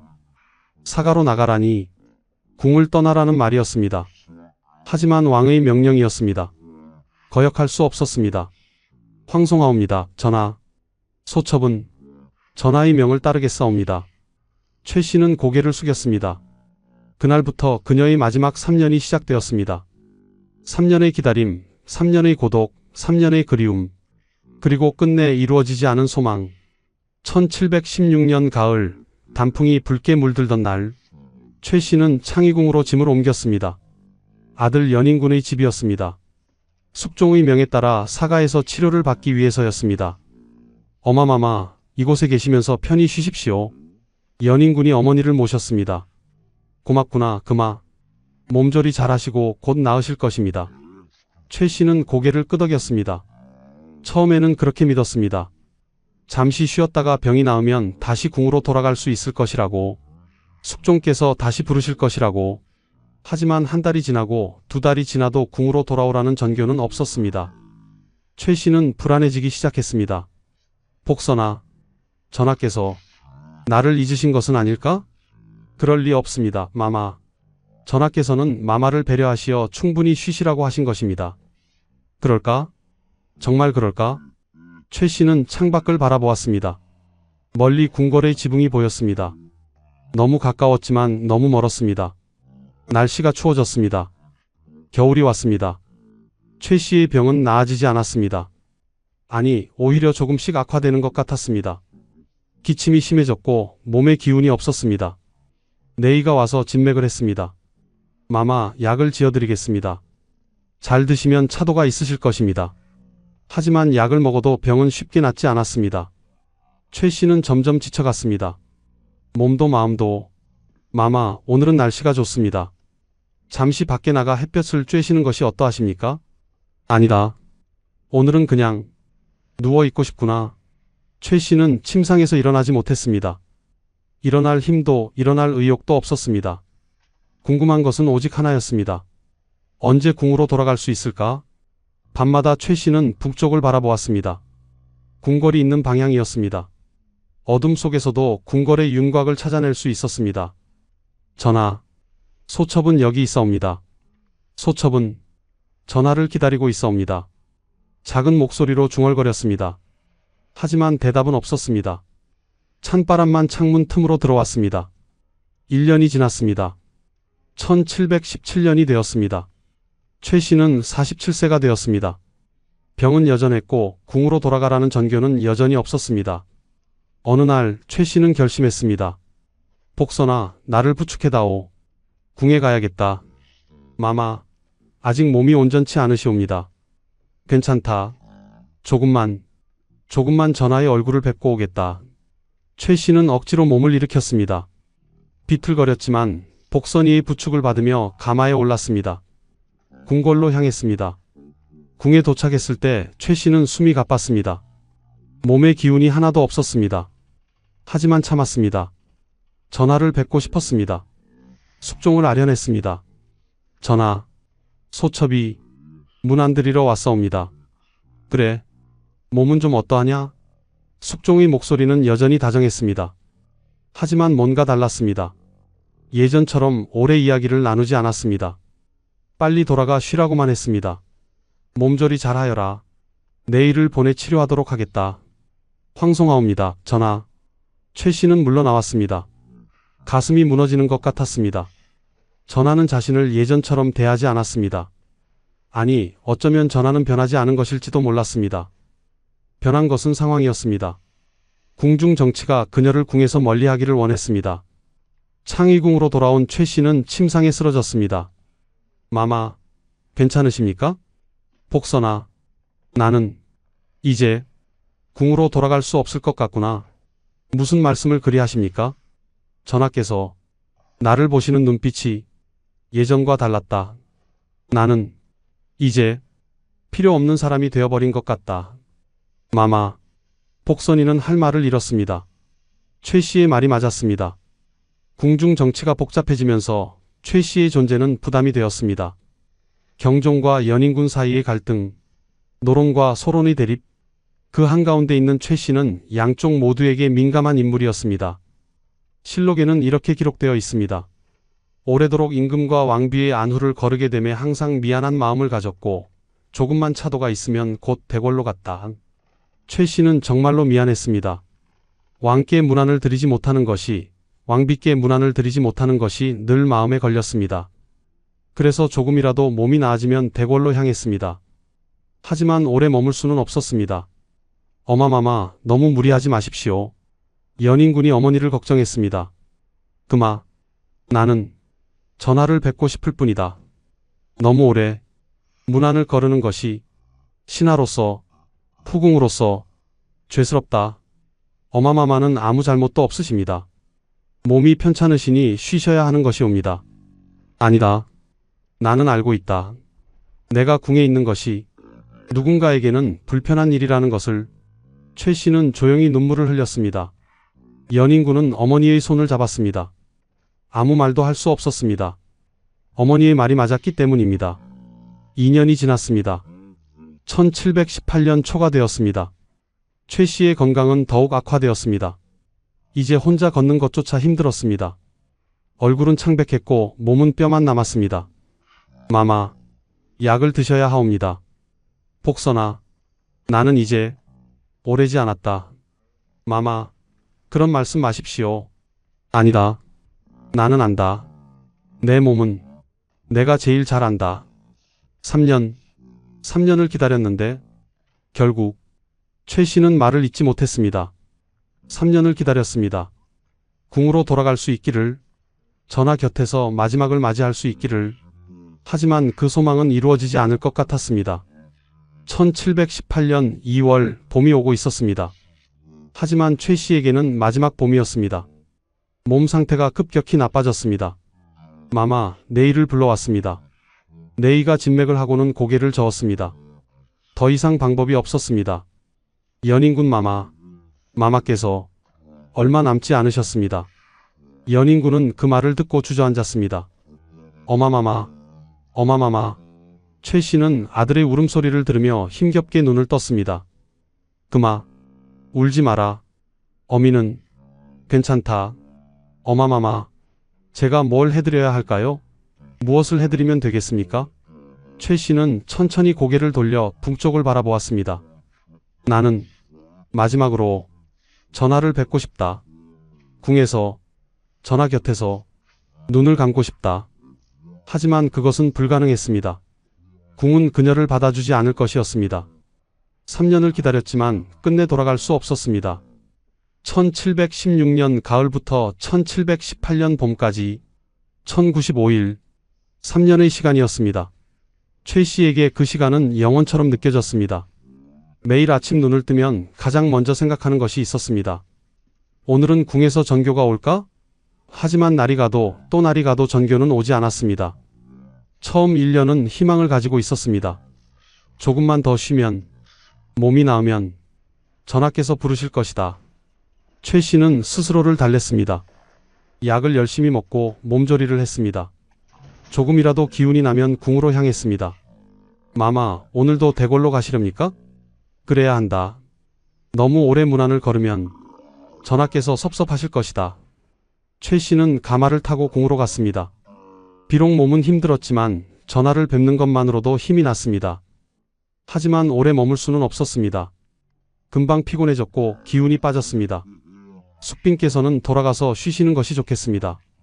신하들의 눈빛이 차갑게 느껴졌습니다. 환영받지 못한다는 것을 알 수 있었습니다. 창의궁으로 돌아오면 최 씨는 늘 울었습니다. 복선아, 나는 쓸모없는 사람이 되어버렸구나. 무슨 말씀을 그리 하십니까, 마마. 궁에 가도 아무도 반기지 않는다. 전하도 예전처럼 나를 보지 않으신다. 나는 이제 짐이 되어버렸다. 마마, 그것은 마마의 잘못이 아니옵니다. 궁중 정치가 복잡해져서. 안다. 나도 안다. 경종 마마와 연인군 사이의 갈등, 노론과 소론의 대립, 그 한가운데 내가 있다는 것을. 내가 궁에 있으면 모두가 불편해한다는 것을 최 씨는 자신의 처지를 너무나 잘 알고 있었습니다. 희빈장 씨를 몰락시키는데 결정적 역할을 했던 그녀. 소론과 남인에게 그녀는 원수였습니다. 그들은 경종을 지지했고 연인군을 견제했습니다. 만약 최 씨가 궁에 있으면서 계속 숙종의 총애를 받는다면 연인군의 위치가 강화될 것이었습니다. 그것은 경종파에게는 위협이었습니다. 반대로 노론은 연인군을 지지했지만 최 씨의 낮은 출신이 부담이었습니다. 결국 양쪽 모두에게 최 씨는 부담스러운 존재였습니다. 그래서 궁 밖에 있는 것이 모두에게 편했습니다. 2년차가 되었습니다. 1717년 최 씨는 점점 포기하기 시작했습니다. 아마도 나는 다시 궁으로 돌아가지 못할 것이다. 밤마다 창문을 열고 북쪽을 바라보았습니다. 궁궐의 불빛이 보였습니다. 너무나 가까웠습니다. 걸어서 한 시진도 안 되는 거리였습니다. 하지만 그 거리가 영원처럼 멀게 느껴졌습니다. 전하, 소첩은 여기 있사옵니다. 소첩은 전하를 그리워하고 있사옵니다. 작은 목소리로 중얼거렸습니다. 눈물이 흘렀습니다. 연인군이 어머니의 모습을 보고 마음 아파했습니다. 어마마마, 제가 아바마마께 말씀드리겠습니다. 어마마마께서 대궐로 돌아가실 수 있도록. 아니다, 그마. 그러지 마라. 하오나 어마마마, 내가 나서면 너만 위태로워진다. 지금 궁의 분위기를 너도 알지 않느냐. 세자 마마와 너 사이의 미묘한 긴장을 내가 나를 위해 움직이면 그것이 빌미가 될 수 있다. 그렇다면 어마마마께서는 그냥 괜찮다. 나는 괜찮다. 나보다 중요한 것은 네가 살아남는 것이다. 네가 반드시 살아야 한다. 최 씨는 아들의 손을 꼭 잡았습니다. 자신의 고통보다 아들의 안전이 더 중요했습니다. 실록의 기록은 최 씨의 마음을 잘 보여줍니다. 오래도록 임금과 왕비의 안후를 거르게 됨에 항상 미안한 마음을 가졌다. 최 씨는 정말로 미안했습니다. 왕께 제대로 된 신하의 도리를 다하지 못하는 것이, 후궁으로서 역할을 하지 못하는 것이 늘 마음에 걸렸습니다. 하지만 어쩔 수 없었습니다. 몸도 약했고 궁의 분위기도 그녀를 받아주지 않았습니다. 어느 날 밤 최 씨는 복선이에게 물었습니다. 복선아, 나는 무엇을 잘못한 것일까? 마마께서는 아무 잘못도 하지 않으셨습니다. 그렇다면 왜 나는 궁으로 돌아갈 수 없는 것일까? 왜 전하께서는 나를 부르지 않으시는 것일까? 복선이는 대답할 수 없었습니다. 최 씨도 알고 있었습니다. 답을 그저 인정하고 싶지 않았을 뿐입니다. 나는 이제 필요 없는 사람이 되어버렸구나. 궁에 있으면 오히려 방해가 되는. 마마, 괜찮다. 나는 안다. 받아들여야 한다. 하지만 받아들이는 것은 너무나 고통스러웠습니다. 평생을 궁에서 살았습니다. 7살에 무수리로 입궁해서 46세까지 39년을 궁에서 살았습니다. 궁이 그녀의 집이었습니다. 그런데 이제 그곳으로 돌아갈 수 없다니, 그곳에서 죽을 수 없다니 너무나 잔인했습니다. 3년차가 되었습니다. 1718년 최 씨는 이제 거의 침상에만 누워 있었습니다. 일어날 힘도 없었고 일어날 의욕도 없었습니다. 마마, 오늘은 날씨가 좋습니다. 잠시 밖에 나가보시지 않으시렵니까? 아니다. 그냥 여기 누워 있겠다. 최 씨는 천장만 바라보았습니다. 무엇을 생각하는지 아무도 몰랐습니다. 아마도 과거를 회상하고 있었을 것입니다. 어린 시절, 무수리 생활, 숙종과의 만남, 아들의 탄생, 화려했던 시절, 그리고 이제의 현실, 궁 밖 작은 사가에서 홀로 누워있는 자신. 3년을 기다렸는데 작게 중얼거렸습니다. 마마, 아니다. 아무것도 아니다. 하지만 복선이는 알고 있었습니다. 최 씨가 무엇을 기다렸는지, 3년 동안 무엇을 소망했는지, 궁으로 돌아가는 것, 전하를 뵙는 것, 궁에서 마지막을 맞이하는 것. 하지만 그 소망은 끝내 이루어지지 않을 것이었습니다. 이제 우리는 알게 되었습니다. 그녀가 왜 그렇게 궁으로 돌아가고 싶어 했는지를, 3년의 시간 동안 무엇을 기다렸는지를, 그리고 왜 마지막 순간 북쪽을 향해 손을 뻗었는지를. 1718년 3월 8일 최 씨의 상태가 급격히 나빠졌습니다. 의식이 흐려지기 시작했습니다. 마마. 복선이가 최 씨를 흔들었지만 반응이 없었습니다. 급히 네이가 불려왔습니다. 어서 연인군 마마께 전하십시오. 숙빈 마마께서 위독하시다고 연인군에게 급보가 전해졌습니다. 연인군은 급히 어머니의 처소로 달려갔습니다. 어마마마, 어마마마. 최 씨는 힘겹게 눈을 떴습니다. 흐릿한 시야로 아들의 얼굴을 보았습니다. 그마, 왔구나. 예, 어마마마. 제가 왔습니다. 제가 여기 있습니다. 연인군은 어머니의 손을 잡았습니다. 너무나 차가웠습니다. 그마, 너는 반드시 살아야 한다. 어떤 일이 있어도 살아남아야 한다. 어마마마, 그런 말씀 마옵소서. 어마마마께서는 반드시 나으실 것입니다. 아니다. 나는 안다. 내 시간이 얼마 남지 않았다는 것을. 그러니 잘 들어라. 최 씨는 힘을 내어 말했습니다. 경종마마는 아들이 없으시다. 언젠가 너에게 왕위가 올 수도 있다. 하지만 그때까지 조심해야 한다. 소론과 남이는 너를 경계한다. 절대 방심하지 마라. 예, 어마마마. 그리고 노론도 완전히 믿어서는 안 된다. 그들은 너를 지지하지만 나의 낮은 출신을 부담스러워한다. 내가 왕이 되어도 그들은 너를 무시할 수 있다. 어마마마, 제가 어마마마를 지키겠습니다. 어마마마의 명예를 지키겠습니다. 최 씨는 희미하게 미소 지었습니다. 고맙다. 그마, 내가 있어. 어미는 행복했다. 시간이 흘렀습니다. 밤이 깊어갔습니다. 최 씨의 숨소리가 점점 약해졌습니다. 3월 9일 새벽이 되었습니다. 동쪽 하늘이 희미하게 밝아오고 있었습니다. 최 씨가 마지막 힘을 내어 말했습니다. 그마, 창문을 열어다오. 예, 어마마마. 연인군이 창문을 열었습니다. 차가운 새벽 공기가 들어왔습니다. 그리고 멀리 궁궐의 지붕이 보였습니다. 최 씨는 궁궐을 바라보았습니다. 눈에서 눈물이 흘렀습니다. 전하, 소첩은 끝까지 전하를 그리워했사옵니다. 소첩은 전하의 곁으로 돌아가고 싶었사옵니다. 최 씨는 힘겹게 손을 들어 올렸습니다. 북쪽을 향해, 궁궐을 향해 손이 떨렸습니다. 전하, 마지막으로 한 번만 뵙고 싶었사옵니다. 손이 허공에서 멈췄습니다. 그리고 천천히 떨어지기 시작했습니다. 어마마마, 어마마마. 연인군의 비명 같은 외침이 사가를 울렸습니다. 하지만 최 씨는 더 이상 대답하지 않았습니다. 1718년 3월 9일 새벽 무오일, 숙빈 최 씨는 49세의 나이로 세상을 떠났습니다. 창의동 사가에서, 궁궐이 아닌 곳에서, 왕의 곁이 아닌 곳에서.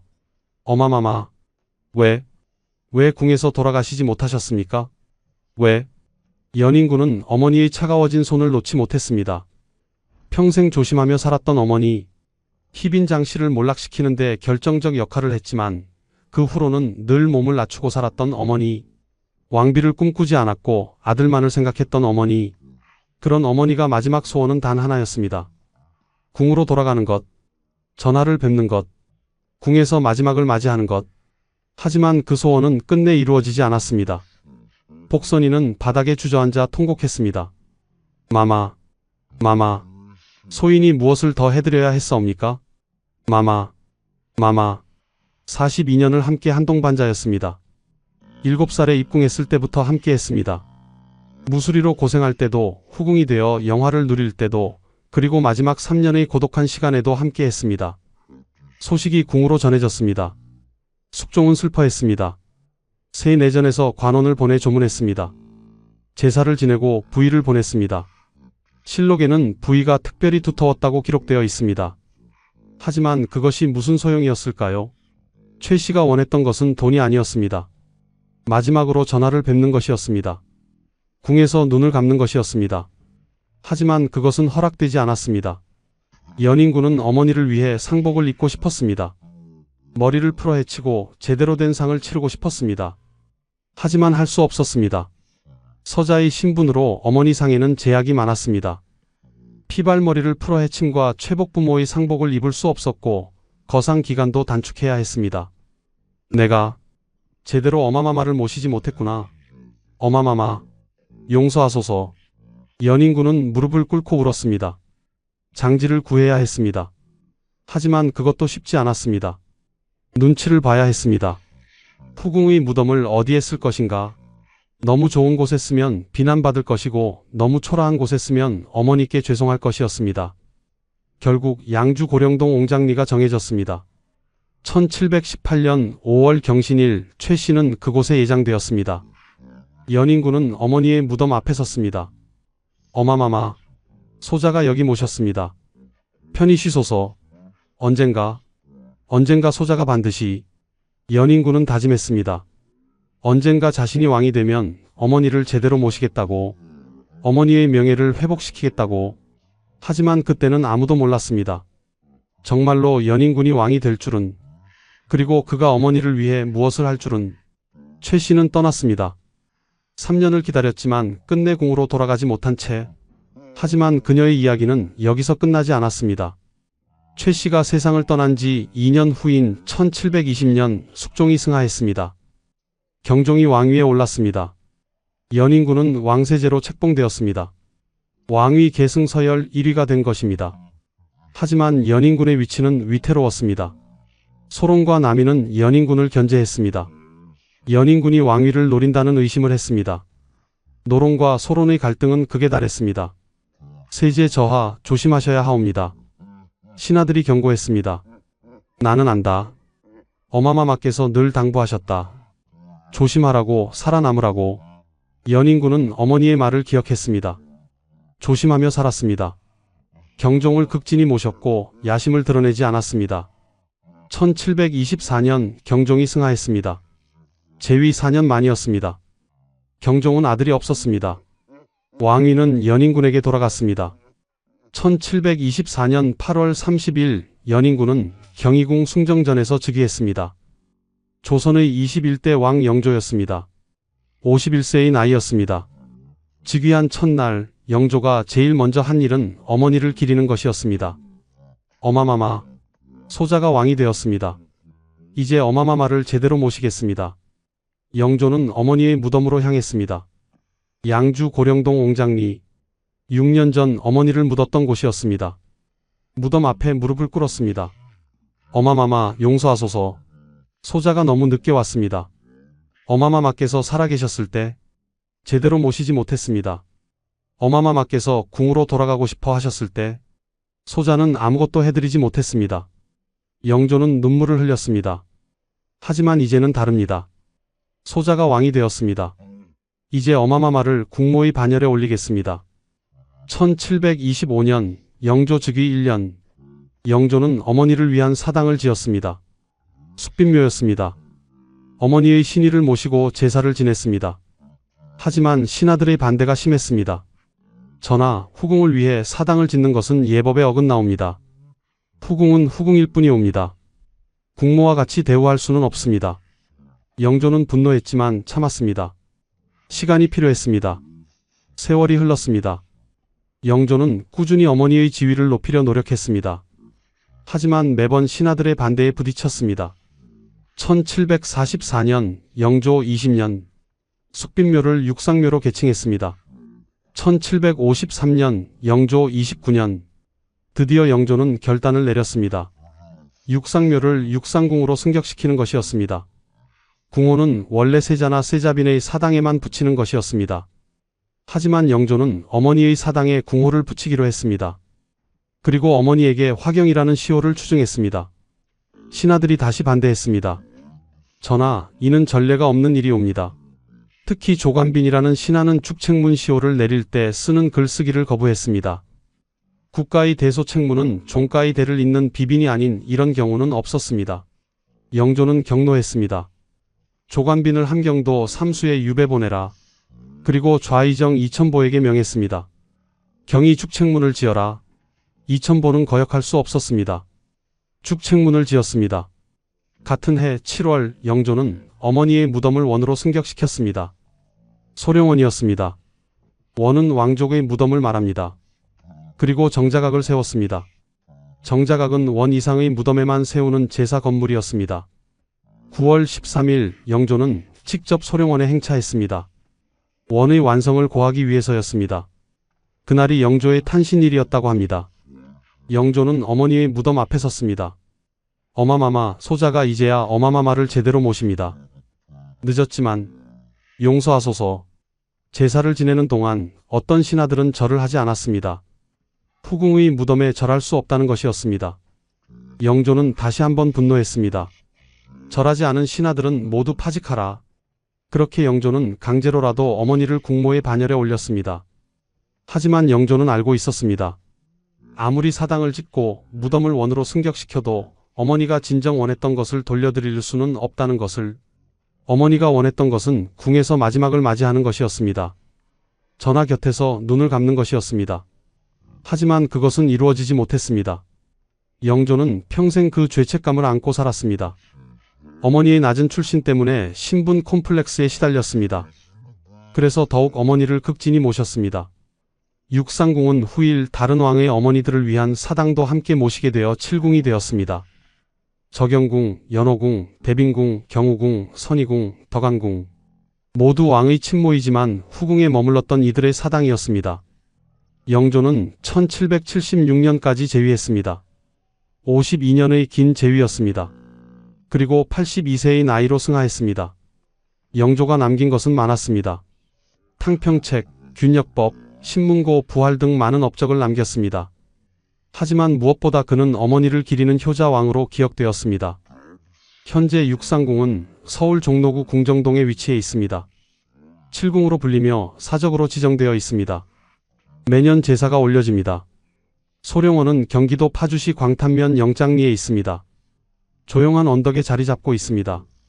그곳에 최 씨가 잠들어 있습니다. 3년을 기다렸지만 끝내 궁으로 돌아가지 못한 왕의 여인. 하지만 아들의 사랑으로 영원히 기억되는 어머니. 지금까지 숙빈 최 씨의 이야기였습니다. 1670년 태어나 1718년 49세로 세상을 떠난 한 여인. 무수리에서 정일품 숙빈까지 조선 역사상 가장 극적인 신분 상승을 이룬 여인. 하지만 그 화려한 영광 뒤에는 슬픈 마지막이 있었습니다. 마지막 3년 궁으로 돌아가고 싶었지만 돌아갈 수 없었던 시간. 전하를 그리워했지만 뵐 수 없었던 고독. 아들을 걱정하며 홀로 견뎌야 했던 고통. 그녀가 우리에게 남긴 것은 무엇일까요? 인내의 가치. 49년의 삶 동안 그녀는 늘 조심했고 참았습니다. 7살에 궁에 들어가 물을 깃던 무술이. 왕의 후궁이 되어서도 교만하지 않았던 여인. 희빈 장씨를 몰락시킨 후에도 왕비를 꿈꾸지 않았던 사람. 모성애의 위대함. 그녀가 가장 걱정한 것은 자신이 아니라 아들이었습니다. 마지막 순간까지 살아남아라고 당부했습니다. 자신의 고통보다 아들의 안전이 더 중요했습니다. 권력의 무상함. 정일품 숙빈이라는 높은 지위도, 왕의 총애도, 왕자의 어머니라는 신분도 그녀가 궁에서 마지막을 맞이하는 것을 보장하지 못했습니다. 궁중 정치 앞에서 개인은 너무나 작았습니다. 그리고 기다림의 무게. 3년은 짧은 시간입니다. 하지만 돌아갈 수 없는 곳을 그리워하며 보낸 3년은 영원처럼 길었을 것입니다. 어쩌면 우리 모두는 살아가면서 돌아가고 싶지만 돌아갈 수 없는 곳을 품고 살아가는 것은 아닐까요? 만나고 싶지만 만날 수 없는 사람을 그리워하며 살아가는 것은 아닐까요? 최 씨는 그 그리움을 안고 떠났습니다. 하지만 아들의 사랑으로 영원히 기억되고 있습니다. 육상궁에서, 소령원에서, 그리고 우리의 마음속에서. 오늘 이야기가 여러분에게 작은 깨달음이 되었기를 바랍니다. 구독과 좋아요로 영상을 응원해주세요. 다음에 또 좋은 이야기로 찾아뵙겠습니다. 감사합니다.